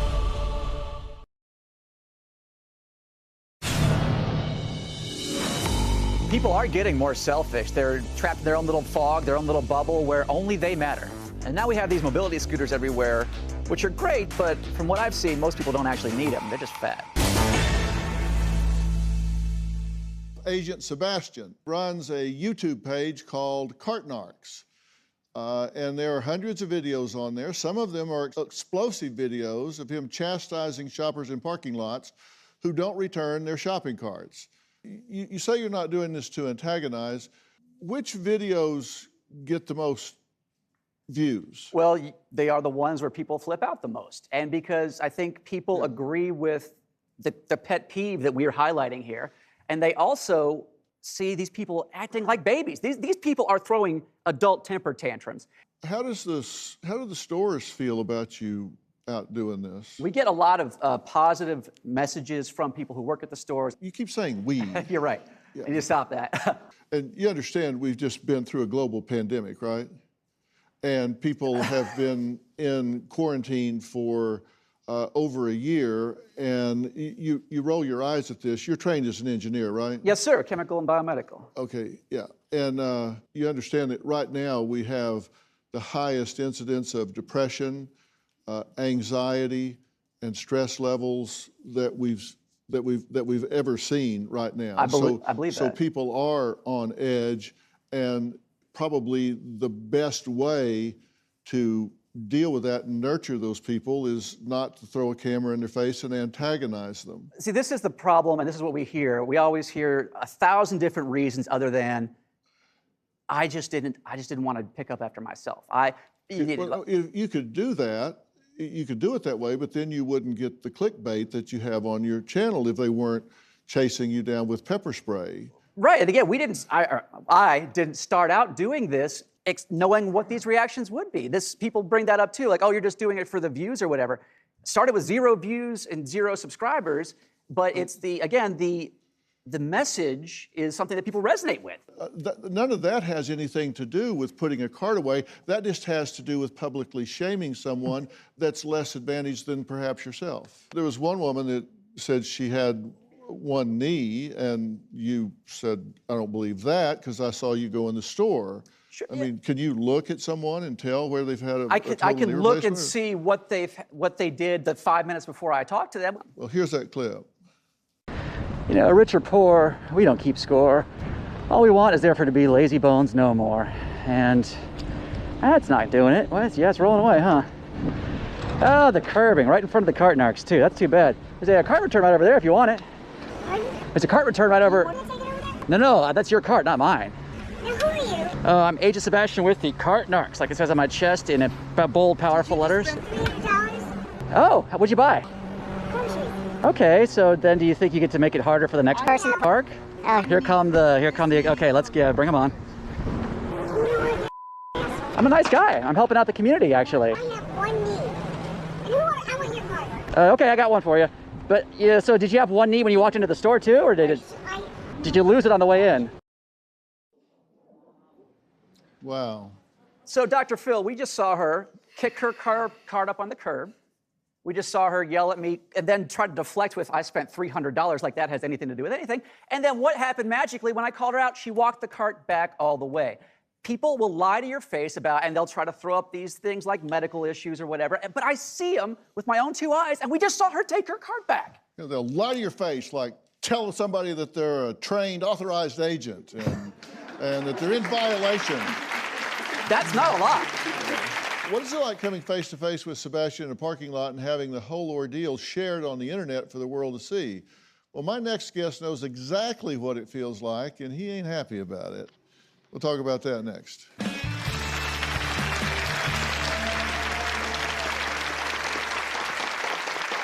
Why do you do that, bro? Why you put that in back of my cart? Well, it's your cart, not my cart. Where are you going? Sir, we have a maneuver called a pit maneuver. Cart's right here, sir. I'm standing with the cart. What he did was he put the shopping cart behind my truck, which prevented me from leaving. I felt that this guy was trying to entrap me. I want to confront Sebastian to let him know it's not good to antagonize people you don't even know. He's going to meet the wrong person, and this can get real ugly real quick. Toxic personalities in the real world. The narcissist needs to be the center of attention. And if that doesn't happen, they get very upset. How to handle the narcissist. They behave as though the rules don't apply to them. They use that arrogance, they use that entitlement to wreck people's lives. Fill in the blanks. Set up your fence lines. Not everybody you lose is a loss. Available on Apple Podcast and Spotify.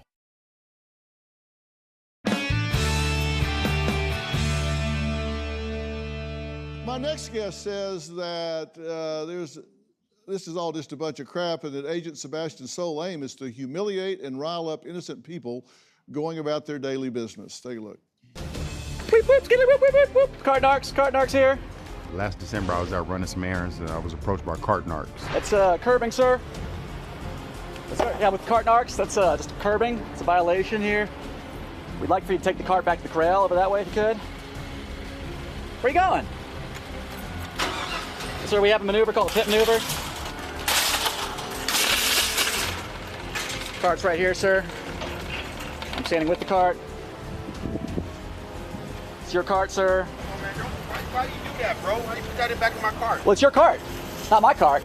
What he did was he put the shopping cart behind my truck, which prevented me from leaving. I felt that this guy was trying to entrap me. I was like, man, come on, dude. I don't have time for this. You understand the principle, though, right? That, like, carts can get out and hit people's cars, so that's why. You know that's against the law to videotape somebody without their permission. Let's talk about the cart, not about the videotaping, sir. No, it's against the law to video somebody sir, what about without the cart? their permission. What about the cart? You don't have my permission. You're deflecting. You do not have my permission. You're deflecting from the cart. Ah! I believe this guy, Sebastian, was really trying to antagonize me. Yeah, with cart narcs, that's just curbing. It's a violation here. 2 days later, I learned that he had posted a video of me on the internet. You know, I was upset. All this guy is doing is trying to provoke reaction from people for likes. I want to confront Sebastian to let him know it's not good to antagonize people you don't even know. This guy has to be really careful with what he's doing because he's going to meet the wrong person, and this can get real ugly real quick. Tremaine, good to meet you. Nice to meet you, Sue. And thanks for your willingness to be here today. You feel like you were victimized by him and shamed on the internet. Yes, I was. And what do you want to say to Agent Sebastian? Sebastian, it's not good to go around and push people's buttons because you're going to provoke a reaction. You're going to get a reaction. And what you do is you push buttons for no reason. Well, I would take objection with the no reason. Again, why didn't you just take your cart back? Parking lot monitors specifically pick up shopping carts. That's their job. This is the old... They get paid to do just that. Look, this is a classic example and terrible reasoning we hear from these people all the time. Who's we? That I hear from these people all the time. Is they pay people to do this. Well, they pay a janitor in that same shopping center to wipe up the toilet. Do you go in there and pee all over because eventually the janitor will come and clean up after you, or do you pick up after yourself and do what's asked of you and what you, quite frankly, you're supposed to be doing? It's not like it's trash. You're not throwing something on the ground? I'm not talking about trash. I'm talking about blocking spots. Well, you said it was like littering. It's similar, yes. Well, no, it's not similar because littering is a crime. This isn't a crime. You're equating one thing with another. One's a crime, one's not. That's an analogy, Dr. Phil, but it's a similar... It's a bad analogy because one's a crime and one's not. It's kind of like saying we when it's me. It's a similar principle of picking up after yourself. Yes, littering is a crime, and I do feel that leaving your shopping cart out should be somewhere in there. Well, but it isn't. Not yet. That's why I do what I do. Why did you put the shopping cart behind my truck? It's sort of an empathy move where we don't do that anymore. Talking to our lawyer, they think it's kind of a gray area because it goes to show you that when you leave your cart out, it can block someone else, and we see it every day. You pull into a spot, and there's a cart sitting there. I got to get out, move the cart. It's to show you what will happen to other people when you do what you did. But that's called a form of detaining, right? It can sort of be. No, it is. Well, look, that's why we don't do it anymore, is it's a gray area. But again, we've never been charged with anything by any law enforcement. We have plenty of evidence of what we do. Who's we? I've never been charged. Thank you, Doctor. I've never been charged by any municipality in any one of the 50 states, and I travel all over the place because it's not really any kind of crime to ask people to be a better citizen and pick up after themselves. Some of his critics wonder if something happened in Sebastian's childhood to make him behave the way he does today. I invited one person who can answer that question better than anyone. That's his mother, and she's going to be joining us next.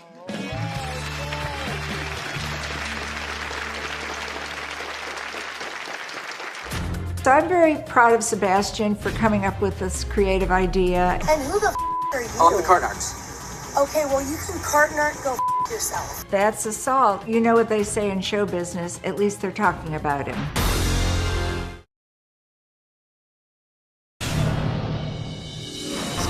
When people say, what's wrong with this guy growing up, I was forced to pick up my own toys, clean up after myself. Why is that an astounding concept these days? I had a normal childhood, graduated with a degree in biomedical engineering. I'm not some maniac from under a bridge. I just happen to appreciate when people are courteous to each other. While many blame Sebastian for riling people into fits of rage with his unique style of questioning, my next guest, his mother Karen, says that he is doing nothing wrong and anyone who flips out at him only has themselves to blame. I absolutely support my son Sebastian. I've watched all of Sebastian's videos. And who are you? I'm the cart narcs. Okay, well, you can cart narc yourself. She hit him and she threw her drink on him repeatedly. That's assault. I'm a nice guy. I'm helping out the community, actually. From every video I've seen, Sebastian is totally respectful because if he wasn't, I might have to scold him.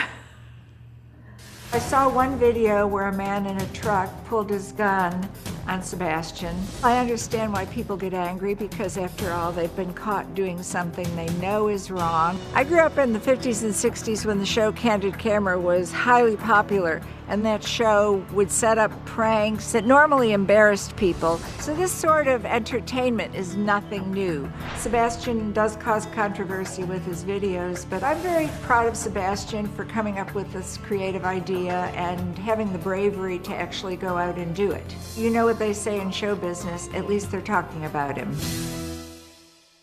Well, Karen, thank you for being here. You're welcome. Now, aside from this shopping cart mission in life, you're really proud of your son, right? Absolutely. I mean, he's highly educated, which means he's done very well in school. He's clearly intelligent, very articulate. He has problems with his pronouns, but other than that, he's a very intelligent guy. And he's done a lot of socially responsible things as well. In fairness, he's volunteered with Big Brothers and Big Sisters and, given of his time. You have to be proud of that too as well, right? Of course I am. In the alternative, of course, it wouldn't get as many clicks, but in the alternative, you could take a whole other ploy because shaming people, name-calling, those things actually demotivate people and cause them to have an abreaction, a resistance to change. I hear what you're saying. No, that is true. But when you say name calling, we call people lazy bones. But if I just go out there and people say, why don't you take it back for him? Because then they'll just think that they can do whatever, and they'll say, oh, there's some guy, whatever. They don't see the consequences. Okay, actually, I understand what you're saying. You just don't know what the hell you're talking about. Because the evidence contradicts what you're saying. The evidence says that you can inspire change, but you can't shame change. I've asked people, would you like to take it back? They tell me to F off, they flip me off. Just the request so often. I've walked up to a guy, hey, that's not where the card goes. If you responded then and said, let me do it for you, it's okay, don't worry about it. Then they'll do it every time. Actually, you're now arguing with the data, because that's not the case. Who spent more time in parking lots, me or you? No offense. Oh, definitely you. You know, because I'm aware that there are other problems in society that might be slightly more pressing, like homelessness, depression. No. Okay, how many of you who are clapping for that went and fed people at a homeless soup kitchen this morning? 0? I thought so. Yeah, no, because don't give me, that's another dodge we hear all the time, Dr. Phil, and I, quite frankly, I know you're smarter than that. Yeah, I'm a lot smarter than you might think. We'll meet a woman who says Sebastian is playing a very dangerous game that could end in tragedy. She claims she can say this because of a mistake she made that she is still traumatized by almost 10 years later. She's going to join us next.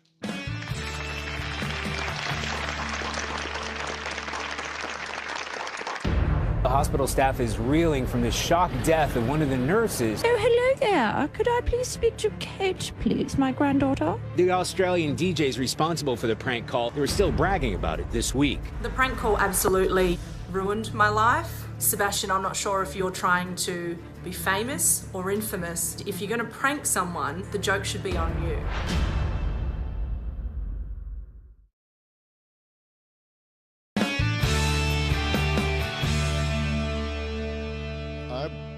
Play around on social media sometimes, and I make jokes on social media. You said I made a crack or whatever, but if I do something, I always make sure that if there's a joke, I'm the butt of the joke.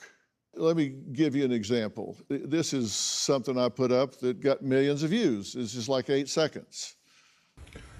Oh man, a gift from TikTok. What is this? Oh, I know what this is. I'm gonna shred this puppy. It's not a hoverboard.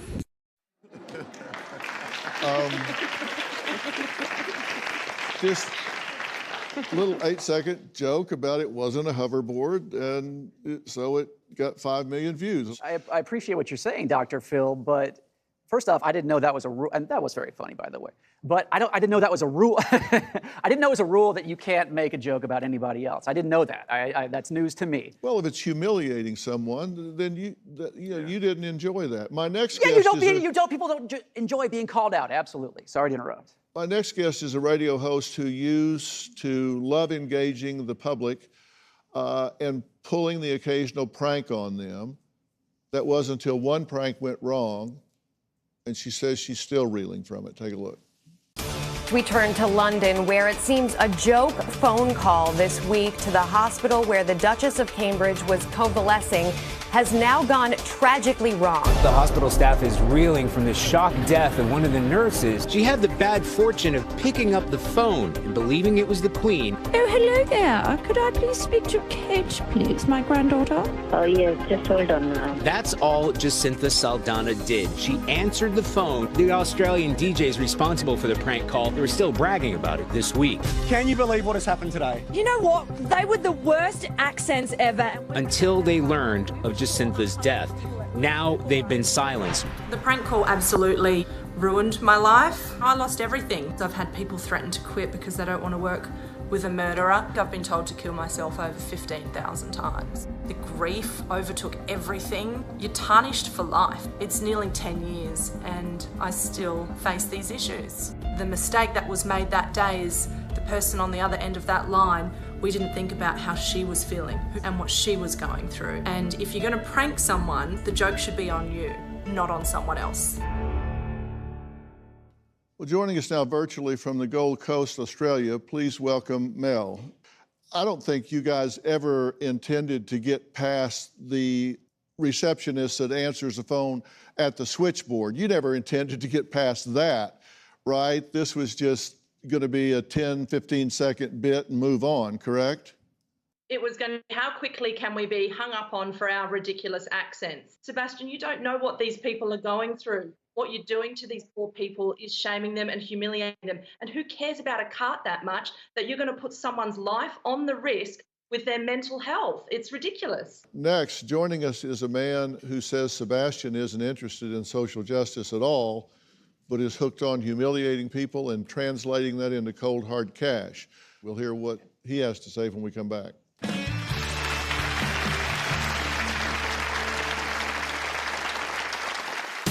These are not videos about getting people to put their cart back. This is just a hook for Agent Sebastian to enrage people and then milk that rage for cash. We have a word for people who set out to upset others, and that word is bully.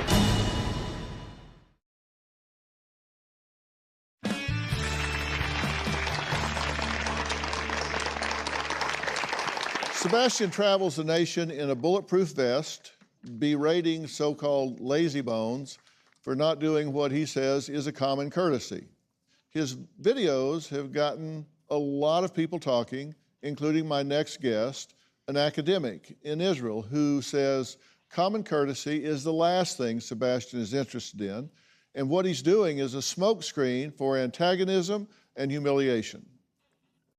I'm Dr. Nicholas John, a professor of social media at the Hebrew University of Jerusalem. I've been studying Karnak's videos, and they are not what they appear to be at first sight. These are not videos about getting people to put their cart back. This is just a hook for Agent Sebastian to enrage people and then milk that rage for cash.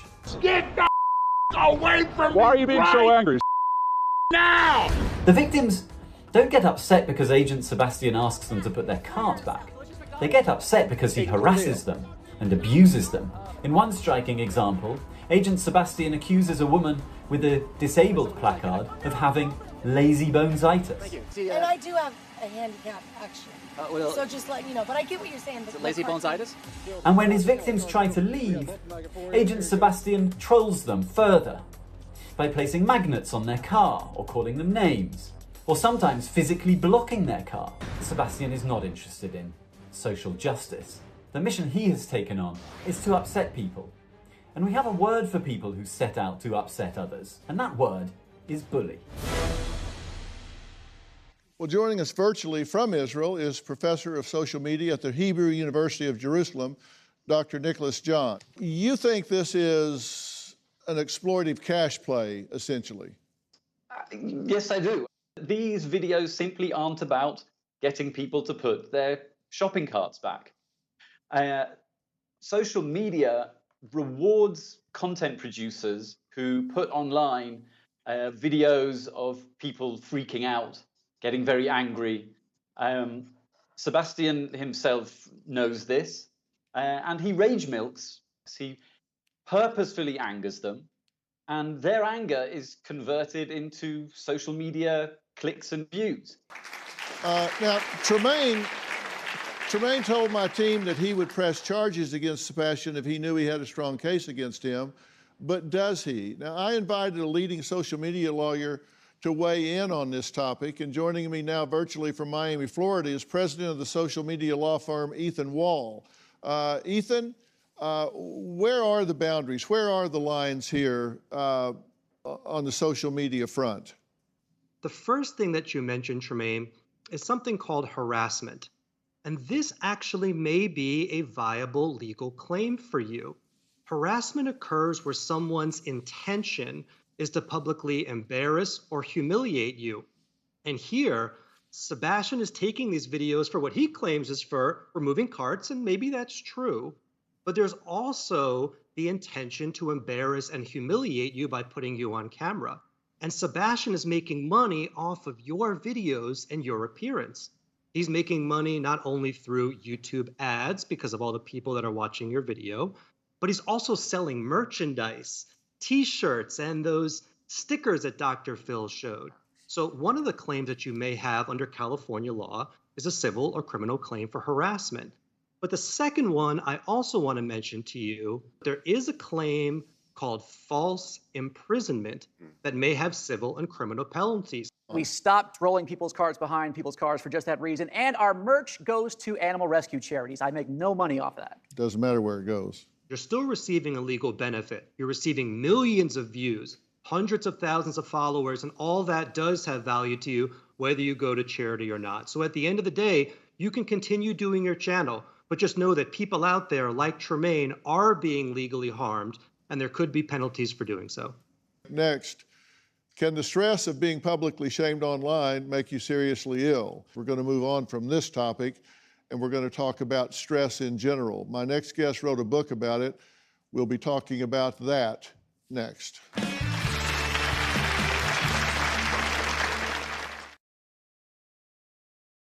Well, we have been talking about things in life that can create stress, and immense stress can really have an impact on the mind and body. Now, my final guest today says stress is one of the many life factors that, if left unchecked, can lead to hearing 3 words nobody ever wants to hear. You have cancer. Now, he's just published an insightful book about simple changes that we can make to greatly lessen our chances of succumbing to the C word. Now, before we meet him, let's take a look at him in action. Joining us to talk more about this is Dr. John White. He's Chief Medical Officer at WebMD. Cancer is truly a global disease. Take control of your cancer risk. My friend, Dr. John White. I wrote this book because I wanted to empower people with information. There are things that you can do to reduce your risk. Is there a crisis in parenting? Dr. Phil, thanks for joining me. Thanks for being here, John. Well, Dr. John White is a good friend of mine. We've worked together on numerous occasions, and he is the author of Take Control of Your Cancer Risk. And stress has a big impact on cancer, and that's what you're writing about. Tell us about it.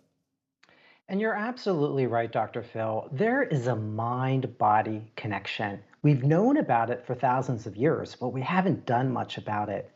What we've learned, though, over the last few years, that in many ways, cancer is a disease of inflammation, and daily constant stress causes inflammation.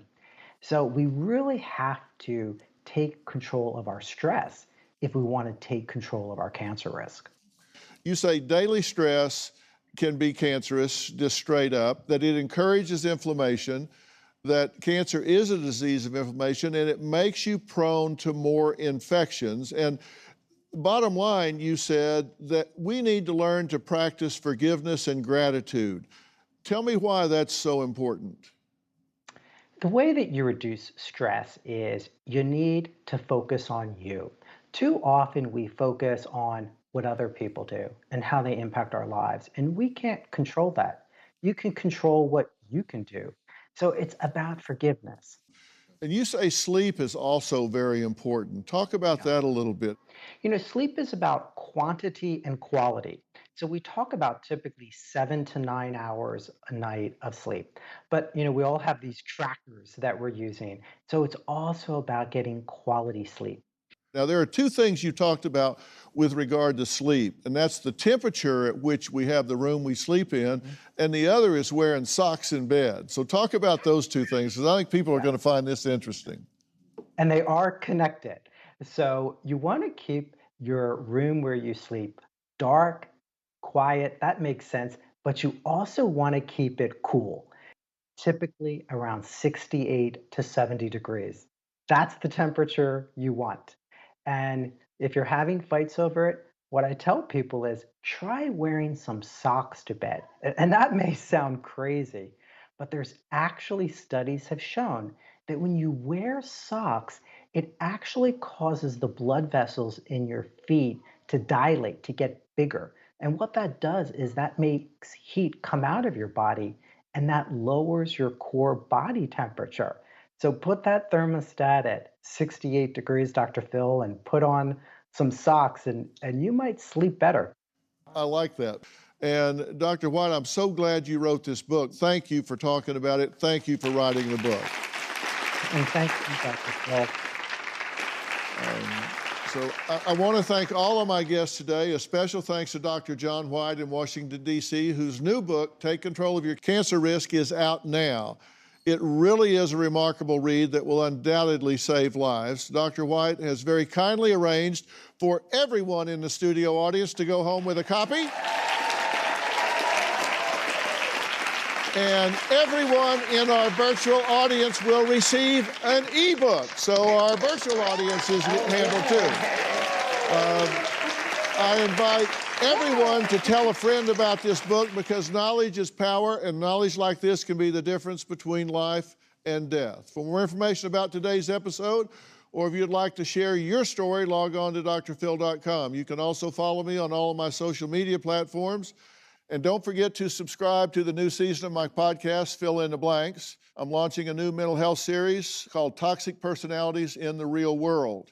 The second episode of the series, I continue my conversation about narcissism. Also listen to Robin's podcast, I've Got a Secret. You can find out the secret to clean beauty and waterless skincare with Bite Beauty founder and serial entrepreneur Suzanne Langmuir. You can subscribe, download, and follow on Apple Podcasts, Spotify, or wherever you listen. We'll see you next time. Thanks for being here.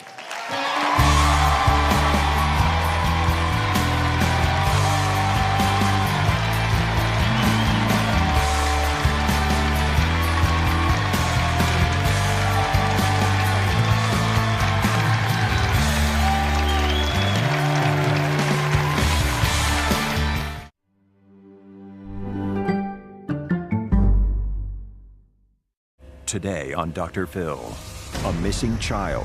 Breaking news, an Amber Alert now issued by the TBI for a missing 5-year-old girl. Her parents trying to prove their innocence. They turned to social media for help, but online bullies began accusing them of having something to do with her disappearance. You didn't do anything to hurt your daughter? No, sir. Do you know what happened to Summer? No. Do you know who took Summer? No, I can't do this. I'm being interrogated again.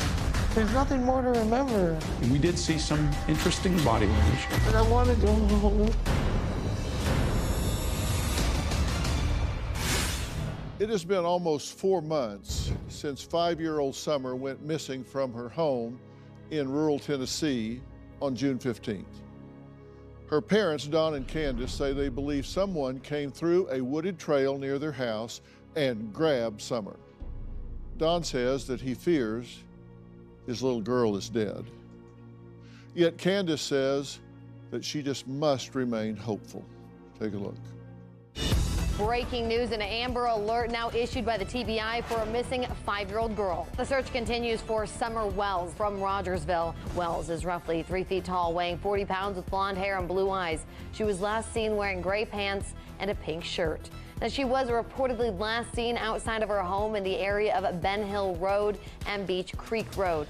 19 agencies, including the TBI and FBI, are assisting in the search, along with air crews. The Tennessee Bureau of Investigation said the search for Summer is, quote, definitely outside the norm when it comes to the standard amount of time for a missing persons case like this. Despite doing everything within our power and exploring all avenues, the circumstances leading to Summer's disappearance remain unclear.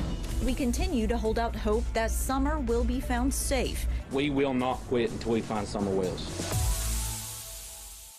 You know, in reflecting back and recalling that day, Candace says that she and Summer had a great day, from running errands to swimming in a nearby lake to planting flowers with Grandma. When they got home, Candace watched Summer go through the front door, but she never saw her come out. June 15th, 2021, it was just a normal day. I called my wife and she was getting her mother's prescription, so I decided just to go ahead and work late. We just finished planting flowers and then Summer was putting the rocks on top. And then she got a piece of candy from Grandma, and then she asked to go back in the house with the boys. Well, she walked right in the house. After Summer went inside, I walked back over here to my mom's camper, and I fixed my mom's knee brace when she was sitting right here in the doorway, and I told my mom that I have to go back in with the kids. Helping my mom with the knee brace only took like 2 to 3 minutes. After I came into the house, I asked the boys where she was, and they said that she went downstairs to play in the playroom. And I come into the playroom and looked. I even looked under the bunk beds and everywhere, and she wasn't here at all. When I couldn't find Summer in the basement, I come outside, and I stood up here on this hill, and I hollered for her and told the boys that she wasn't down there. And then I went outside, and I called Donnie right away. About 5:30 p.m., my wife Candace called and said she couldn't find Summer. I says, well, hang up for me and call 911. So I threw my tools in the car as fast as I could, got in there and started down the road and called 911 myself. I've passed all kind of cars in double yellow and everything, and I'm getting really worried. So here's my road. I pull down here, here's the creek right here. I notice my 3 boys are together and they're over here looking. And then I looked over that way and seen my neighbor coming this way towards my boys, and my heart sunk because I knew she was abducted. I knew she was gone. Well, just like many parents of missing children these days, Don says they turn to social media for help. But instead of sending clues to his daughter's whereabouts, online bullies began accusing them of being guilty of either killing their daughter or having something to do with her disappearance. So Candace and Don say to prove the naysayers wrong, they sat down with body language experts Scott Rouse and Greg Hartley. Now, Scott and Greg are interrogators who have worked with the FBI, law enforcement, and the military. Scott says his approach is biological, and Greg looks for motivation. Together, they have been called a human lie detector. Now, Scott and Greg agreed to sit down with Don and Candace to dive deeper into their story. There's no such thing as body language of deception. There's only body language of increased stress, and that indicates something for us. There are no absolutes. Just because someone does this doesn't mean they're lying or telling you the truth. And in real life every day, debriefers do exactly what we do, and they find information the person doesn't remember that they saw. I thought it was a 4-wheel drive, like Ford Escape or a Bronco or something. It looked like a blue minivan to me, but I don't know. Small blue minivan? That's what it looked like to me. We knew we would get to a point where it was going to be hard emotionally. And that's hard to do because people will think you're a monster, but that's important to getting facts. Do you know what happened to Summer? No. Do you know who took Summer? No. We actually hit harder on the questions for what happened that day. When did this happen? How long was it before this happened? When you come home, when you first come home. I'm not doing all that. I'm not going all the way back. I can't do this. So listen, they're trying to help. They're trying to help. It's not helping me. I know, but they might. There's nothing more to remember. And we did see some interesting body language. But I want to go home. Well, guys, this is an interview that you conducted near their home, and a lot of interesting things turned up, and I want to look at those and discuss them. Now, Scott, what has jumped out to you most about either one of these two, either mom or dad? What's jumped out at you most? The differences in comfort and discomfort as we speak with them. There are certain things we touch on, and when we're talking to them, they're comfortable. They start becoming uncomfortable due to stress. Those are the things we look for, and we saw those things jump out. Yeah, and we're going to look at some of those in a minute. Greg, how about you? Yeah, Doc, so we look for a baseline, and baseline can be everything from speech patterns to movement to all of those. Everyone here, if you ever been pulled over by a police officer, the way you talk changes, the way you move changes, that's stress. So we're looking for that when we're talking to these people. And it's different in Candace and in Don. Yeah. Now, Candace didn't want to be interviewed at first. She was very resistant to this, and it's only through building a relationship with Don and him kind of helping with that she was willing to sit down. Now, I've worked with dozens and dozens and dozens of missing children cases, and most parents are willing to do anything and everything, including with law enforcement. They say, look, rule me out. Do these elimination polygraphs, blood tests, DNA, whatever, to rule me out so you can stop messing with me and start looking with everybody else. Why was there reluctance here? There's some reluctance because they do have some history with law enforcement and those things. And if you look at us, we kind of look like law enforcement, so it takes a little bit. Yeah, you look like cops. All right, well, let's start looking at some of these tapes just right off. Let's start with Don, because you did sit down with him first, and you spent a long time interviewing him, but we've agreed to look at some particular clips that seem to be of some significance. Is there anything about Candace's story that makes you question the story? No, not the way it played out and everything like that. I mean, yeah, you always have questions, and I'd ask myself, but the way that it happened and her emotions and her state of mind. What were the questions that you had? I mean, I don't really have any. I mean, I don't really have any questions. I mean. Okay, now, you guys know I'm highly involved in interrogation, deception, detection as well. Oh, yeah. And from a psychological standpoint, not paying any attention yet to any of the body language or any of the physiology of that, I heard him say yes twice and no 4 times in there. He was stammering, stuttering all over the place. What'd you make of that? So for me, what I see is editing as you speak. You'll notice his eyes are dropping down to his left. He's having kind of an internal conversation about how do I answer this very complicated question. And I think he edits, he speaks, he edits, he speaks, and never finishes a sentence. There aren't versions of the truth. Correct. We were under the impression he was holding back little information from us at that point. Okay, now this is important to me because we're trying to find this little girl. I don't care about anything else. I want to know what happened to this little girl. I wouldn't be doing this story otherwise. I'm just interested if Summer has been abducted and she's somewhere, I want to find her. If her life has been taken, then we need to know that. I mean, answers have to be found here. She deserves that. And so I'm really concerned. It's very clear to me that he is editing. That means he's holding something back, guarding something. He has knowledge of something that he's not just erping up. That's correct. Exactly. So the question is, what's he know that he's not telling us? This is the first time in any of your interactions that he ever used this word. Yes. So we were suspicious of him, of course. And later, at this point, she wants out. She came there to help find her daughter. Correct. But you've raised the stakes to the point that, forget about my daughter, I want out of this room.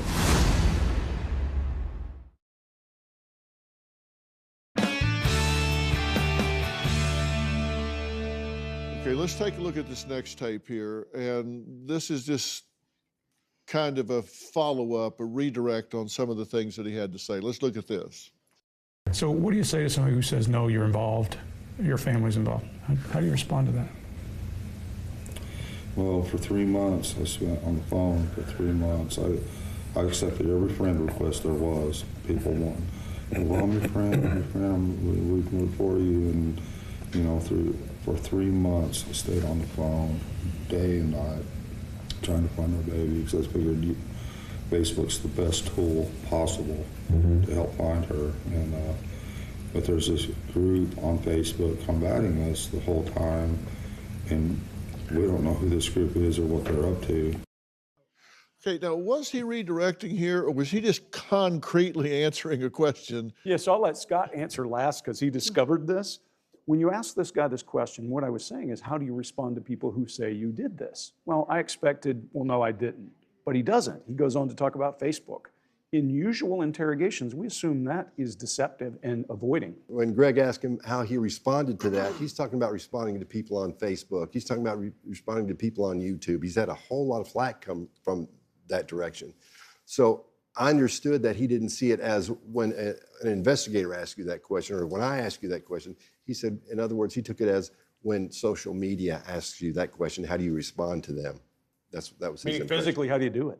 Come up here with me for a minute, if you would, and let's take a look at this, because this, to me, would be just real deflection and deception unless you understand that he's very concrete in this. Let's look at how the question is asked. So what do you say to somebody who says, no, you're involved, your family's involved? How do you respond to that? Well, okay, at that point you said, how do you respond to that? You meant, how do you respond to it? Like, no, I deny that. Exactly. But From an instead, abstract. he says, well, I used the phone, I used the keyboard. That's what you're talking about, Exactly. right? Exactly. Did you consider this deceptive at all, or did you think he just was answering the wrong question? Initially, we thought it was deceptive, that he was redirecting the answer, the answer to the question to somewhere else. That's what we thought. And there are two indicators that made us think that. His blink rate goes through the roof, which means you're feeling stress, but it can also be processor speed as I am trying to think through something. And we think that's what we're seeing. Okay, and when you say his blink rate went through the roof, you're talking about while he's answering the question. That's correct. Yes. Well, for 3 months, I spent on the phone for 3 months. I accepted every friend request there was. People want, well, I'm your friend, we can report you. And okay, his blink rate here is probably 70, 80 a minute. For sure, and that's higher by far than anyone sitting here. Let's take a look at this third clip. Let's just watch it through and then we'll break it down. Go ahead. Do you know where Summer is? Oh, no. I wish Do you I have did. any earthly idea what happened to her? No, I wished I did. Do you think Candace had anything to do with it? No. And what about this? And you think what might have happened to her was what? She was kidnapped. Yeah.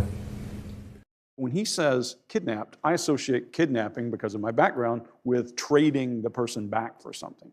If that's the case, that has meaning. If it's just he uses words interchangeably, it has no meaning. Yeah, and we don't know. You know where Summer is? But this is the first time that in any of your interactions that he ever used this word. She was kidnapped. Okay, so that's the first time that he ever used that. And he used abducted in your lead-in footage. Yes. If you Right, notice. abducted. Now, and there's a substantial difference. Yes. Abducted is just all of a sudden she's there, then she's gone. Kidnapped is transactional. That's right. And that's a guilty language thing that we collectively look for in the business. Guilty knowledge means something. So we were suspicious of him, of course, and we developed a relationship with him that caused the second interview to occur. At this point, he's cooperating. Yes. Yes. And he's been cooperating throughout. Yes. Yes. Sometimes to his detriment. Yeah. For sure. With like social media and that sort of thing. Mm-hmm. Yeah. Okay, now there's Candace. And you sat down with Candace with Don. Yes. And coming up, what was the question that caused Candace to take off her mic and walk away instead of staying hooked up to efforts that could lead to finding out what happened to her daughter? And that's a significant distinction because, as I said, most parents will do anything and everything to find their daughter. And you'll hear her say a very important sentence that spoke volumes to me. You'll find out what that is right after the break.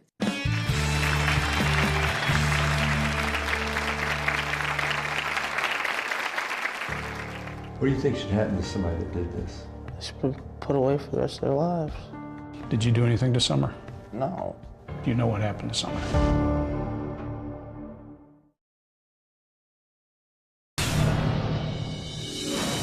It's been 4 months since Summer Wells was last seen at her home here on Ben Hill Road. Since the night of June 15th, everybody's a person of interest till we find Summer. authorities said all possibilities were on the table, but Summer's parents believe someone took her. I went down there to check, and she was nowhere in sight. She was just gone. It's been almost 4 months since 5-year-old Summer Wells went missing from her home in rural Tennessee on June 15th. Now, her parents, Don and Candace, say they believe their daughter was abducted. You just heard Don say, well, maybe she was kidnapped. Was that just him using what he considers to be a synonym, or was it leakage of something he knows that he hadn't said before. Well, we're not sure about that. But when their story broke, the couple says the online bullies accused them of having something to do with the disappearance. Now, Don agreed to sit down with body language experts Scott Rouse and Greg Hartley in hopes of clearing his name. Don says Candace refused at first, but finally agreed to sit down. Candace, I'm gonna have to ask you some hard questions. I told you this. Did you do anything to Summer? No. Do you know what happened to Summer? No. Do you know who took Summer? No. Anybody in your family involved with this?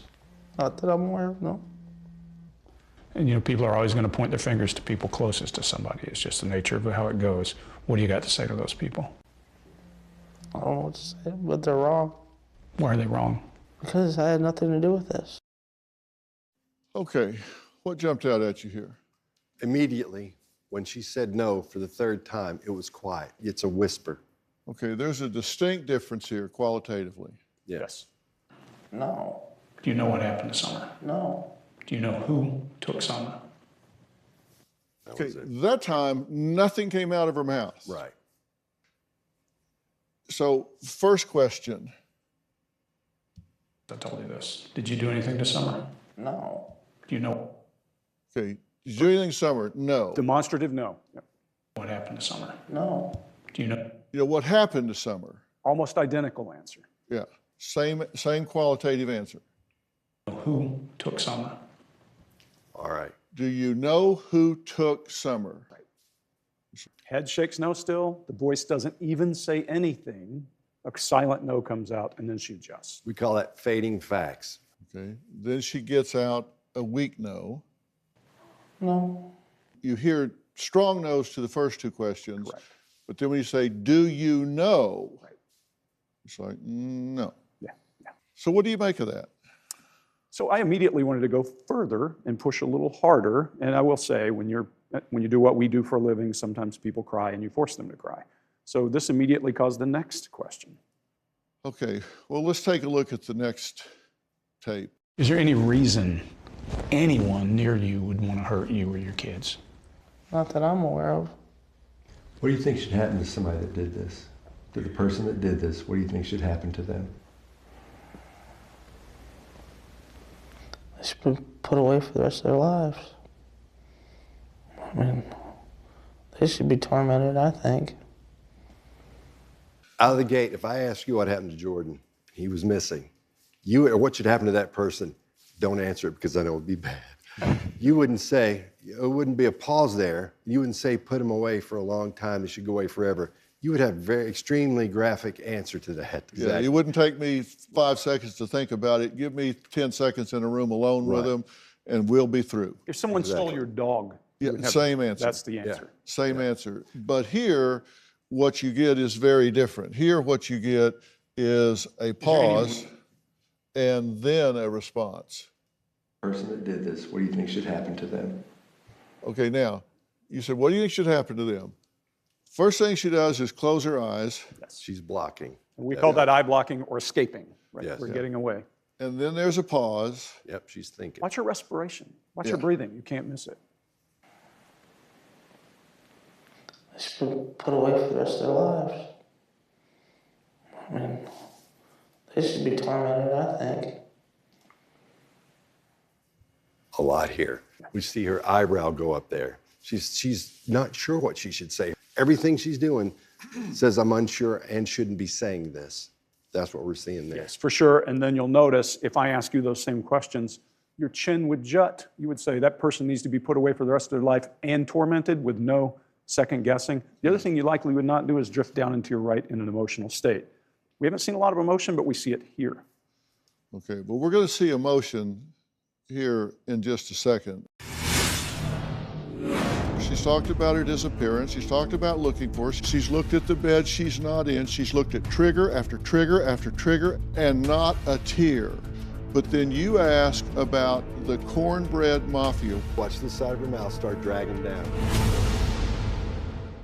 They just think they are something special, better than you. The covert narcissist. If you're living with a covert narcissist, and you don't realize it, there's just something not right. I want you to recognize what it is. Toxic personalities in the real world. They're going to tell you, hey, you're crazy. It's not me, it's you. Fill in the blanks. I'm going to talk about 5 things you need to do to protect yourself. Available on Apple Podcasts and Spotify.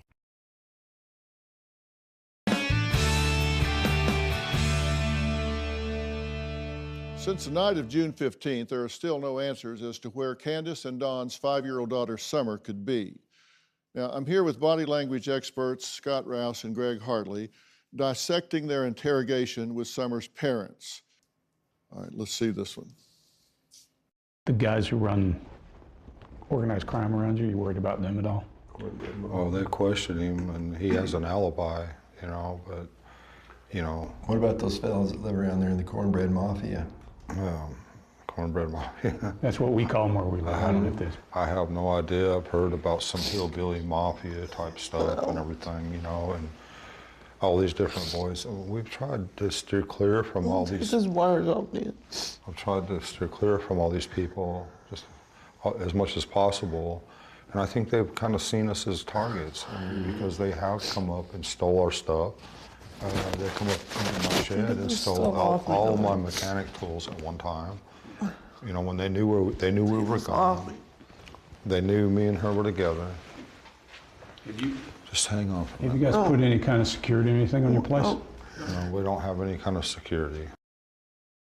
Okay, now this is significant to me for a lot of different reasons. We haven't seen a lot of tears from her.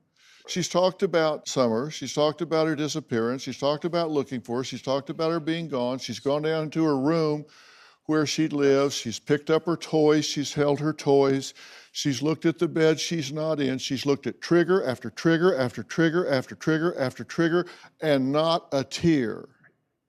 But then you ask about the cornbread mafia, which is a colloquial term for a kind of organized grassroots crime syndicate in Tennessee. That's correct. Correct? Yes, that's correct. And let's see what happens when you ask. Let's pay attention to her. What about those fellows that live around there in the cornbread mafia? Cornbread mafia. That's what we call it.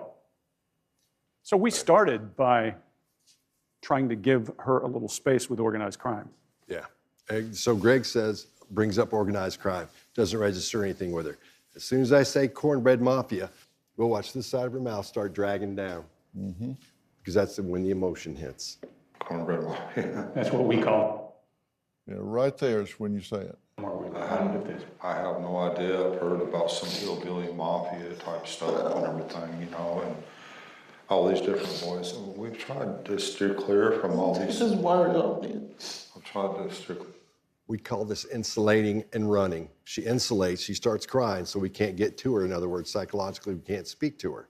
And we see the emotion. As soon as I say cornbread mafia, right there, as we see that mouth start dragging down within seconds. And that's how long it takes to get into the brain, work around, do its thing, and say, hey, this isn't good.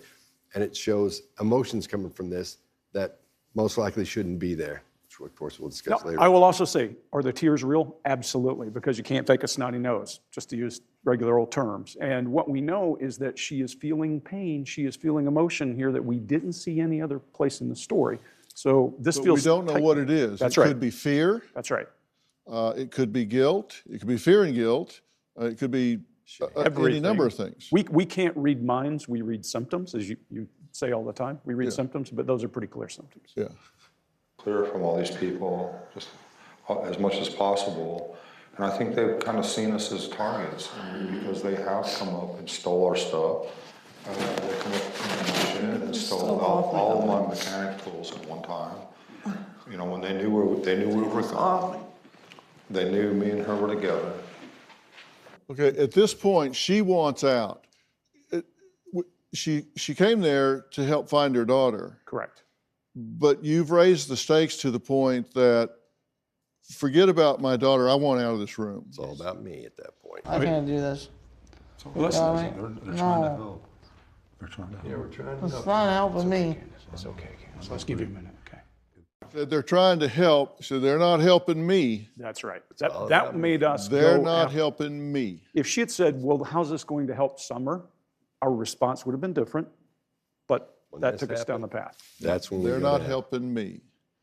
Now, Candace refused to let our cameras inside the upper level of their home, but we were able to obtain footage of Candace giving a tour inside that part of the house. We'll take a quick look at that next.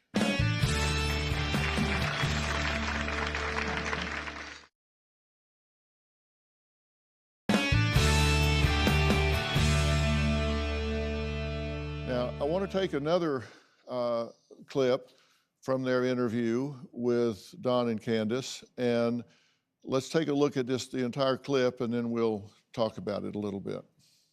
Live in the country, you don't expect that kind of stuff. Calm down for a minute. No, I want to go.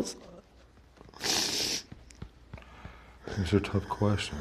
No, I'm being interrogated again, and I don't want to do this anymore. Yes, I am.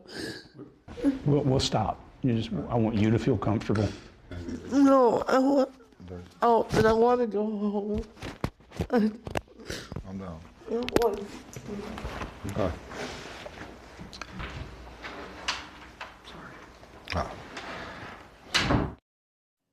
Okay, this is right after you ask about the cornbread mafia, and she had the response that we saw, and now she's fleeing the scene. Yes.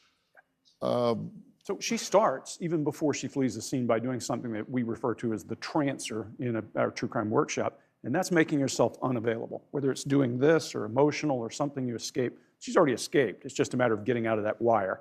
Yeah. The interesting piece is contrast their body language. Uh-huh. Don looks oblivious to all of this. He's trusting us and paying attention to us. She's not. It's an interesting. Yeah, and at this point, she's down in her chin. You ask them a question and they feel they're being threatened, you'll see that chin drop. It protects the neck. It's something that happens from your limbic system, it's a psychological thing that happens. So the head goes down. That's what we're seeing there, along with a lot of she talks about it's not working for me, those types of things. They get very emotional. They lock up. Their throat is protected by putting their chin down over their throat. And then typically in pre-confession, their body will open up, and that's when you close. That's when you go after them. Yeah. We wondered. Now, when my producer asked the Wells for a tour inside their home to better understand what happened the day that Summer went missing, Candace refused.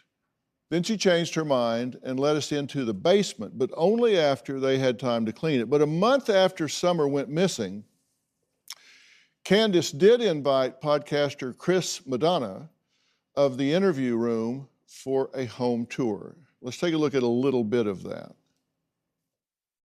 I watched her walk in there, and afterwards, when she was already in there, I walked over and I said, quiet. And he looked at me and I said, watch Sissy, I'll be right back. And that's when I walked back over to my mom's. Okay.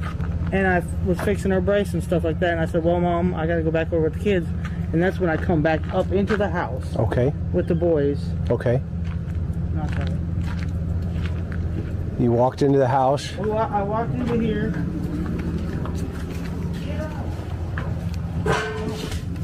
Get up. I walked in here and them three were sitting right here in row with their eyes glued to the TV, like always. And I said, boys, where's your sister at? Well, she just went downstairs, Mom, to play. So I went over here like this, because this is where the stairs are. Okay. It's actually down under there. Oh, down into her bedroom. Our bedroom, and then hers is on the other side. Oh, okay, in the basement. Yeah, in the basement. Well, this makes sense now, see? And then I yelled and I said, Summer, Summer. And she didn't, I listened for a minute, I didn't hear nothing. So I went like this, because this is how I would get down here. Yep. I mean, I don't know if you want to come down here or not. Do I got to be tiny to get in there? No, you should. Can we come in from the other side? Well, we can, but it'd make more sense if you went this way. Okay, I'll follow you. Oh, man. Good grief, No, I girl. know if my 6-foot husband can fit down here, you can. Huh? My husband's 6 foot, I know if he can fit, you can. This. Oh, my gosh.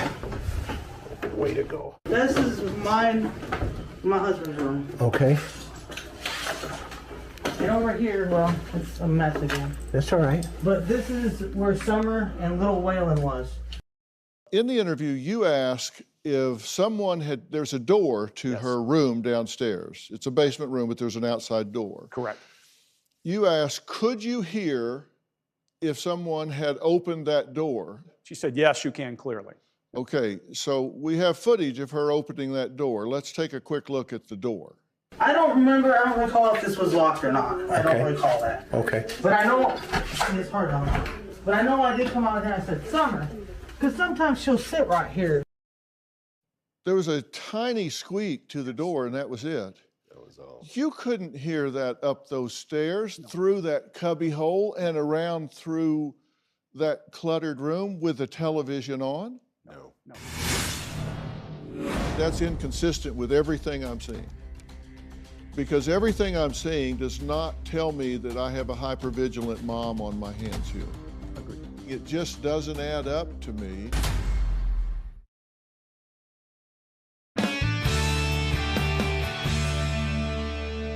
As I understand it, what Candace says is that they were planting flowers. Yes, sir. She had a piece of candy. Yes, sir. They washed their hands, had a piece of candy. And then she says she walked her up the stairs to the house, inside, handed her off to the boys for supervision, that the boys said she went downstairs. Candace went back outside to help her mother with her brace, and came back in, and all of that happened within 2 to 3 minutes. Yes. What she says. I'm saying what she says. Yes. 2 to 3 minutes. She called for Summer, no answer, and she immediately called Dawn on the phone and said Summer's missing. I think she will tell you that she didn't. We got something different the other day. We heard that after she checked the house, she crawled around under beds, she did this, she did that. She put the boys out to look in the yard, and then she called on, is what we heard. Okay, but she went on alert in 3 to 5 minutes. Right. Correct. Psychologically speaking, I have to tell you that's inconsistent with everything I'm seeing. Because everything I'm seeing does not tell me that I have a hypervigilant mom on my hands here. Agreed. I have a hard time believing that she would walk her up the stairs and hand her off lovingly to 3 babysitting brothers, go back and help her mother, and be back inside in 2 to 3 minutes calling for her daughter.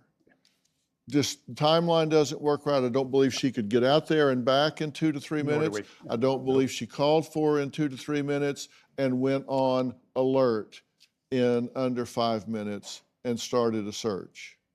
Or that she would call Don, and given Don's history with law enforcement, that his first reaction would be call the cops. Because every time the cops have been out there before that, it wasn't to serve and protect, it was to arrest and detain. I'm not saying that Candace is involved here. I'm not saying Don's involved here. I'm just saying it just doesn't add up to me. And when things don't add up, I need more information. Yep. Right. Coming up, Candace and Don are here. They're going to give their first national television interview. I'm not sure how long it's going to last. But they say they want to set the record straight, and I'm going to give them every opportunity to do that.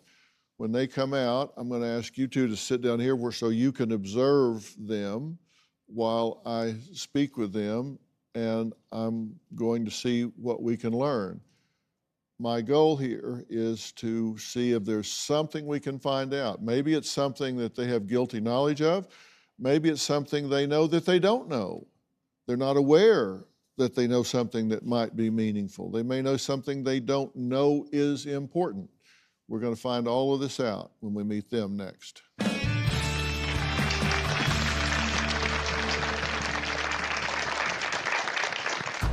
I have 2 distant relatives that called TBI the second day after Summer's disappearance and told them that I'd done a horrific thing to my daughter and killed her, and they put it out there on YouTube. I started getting messages constantly, every day. It was bad.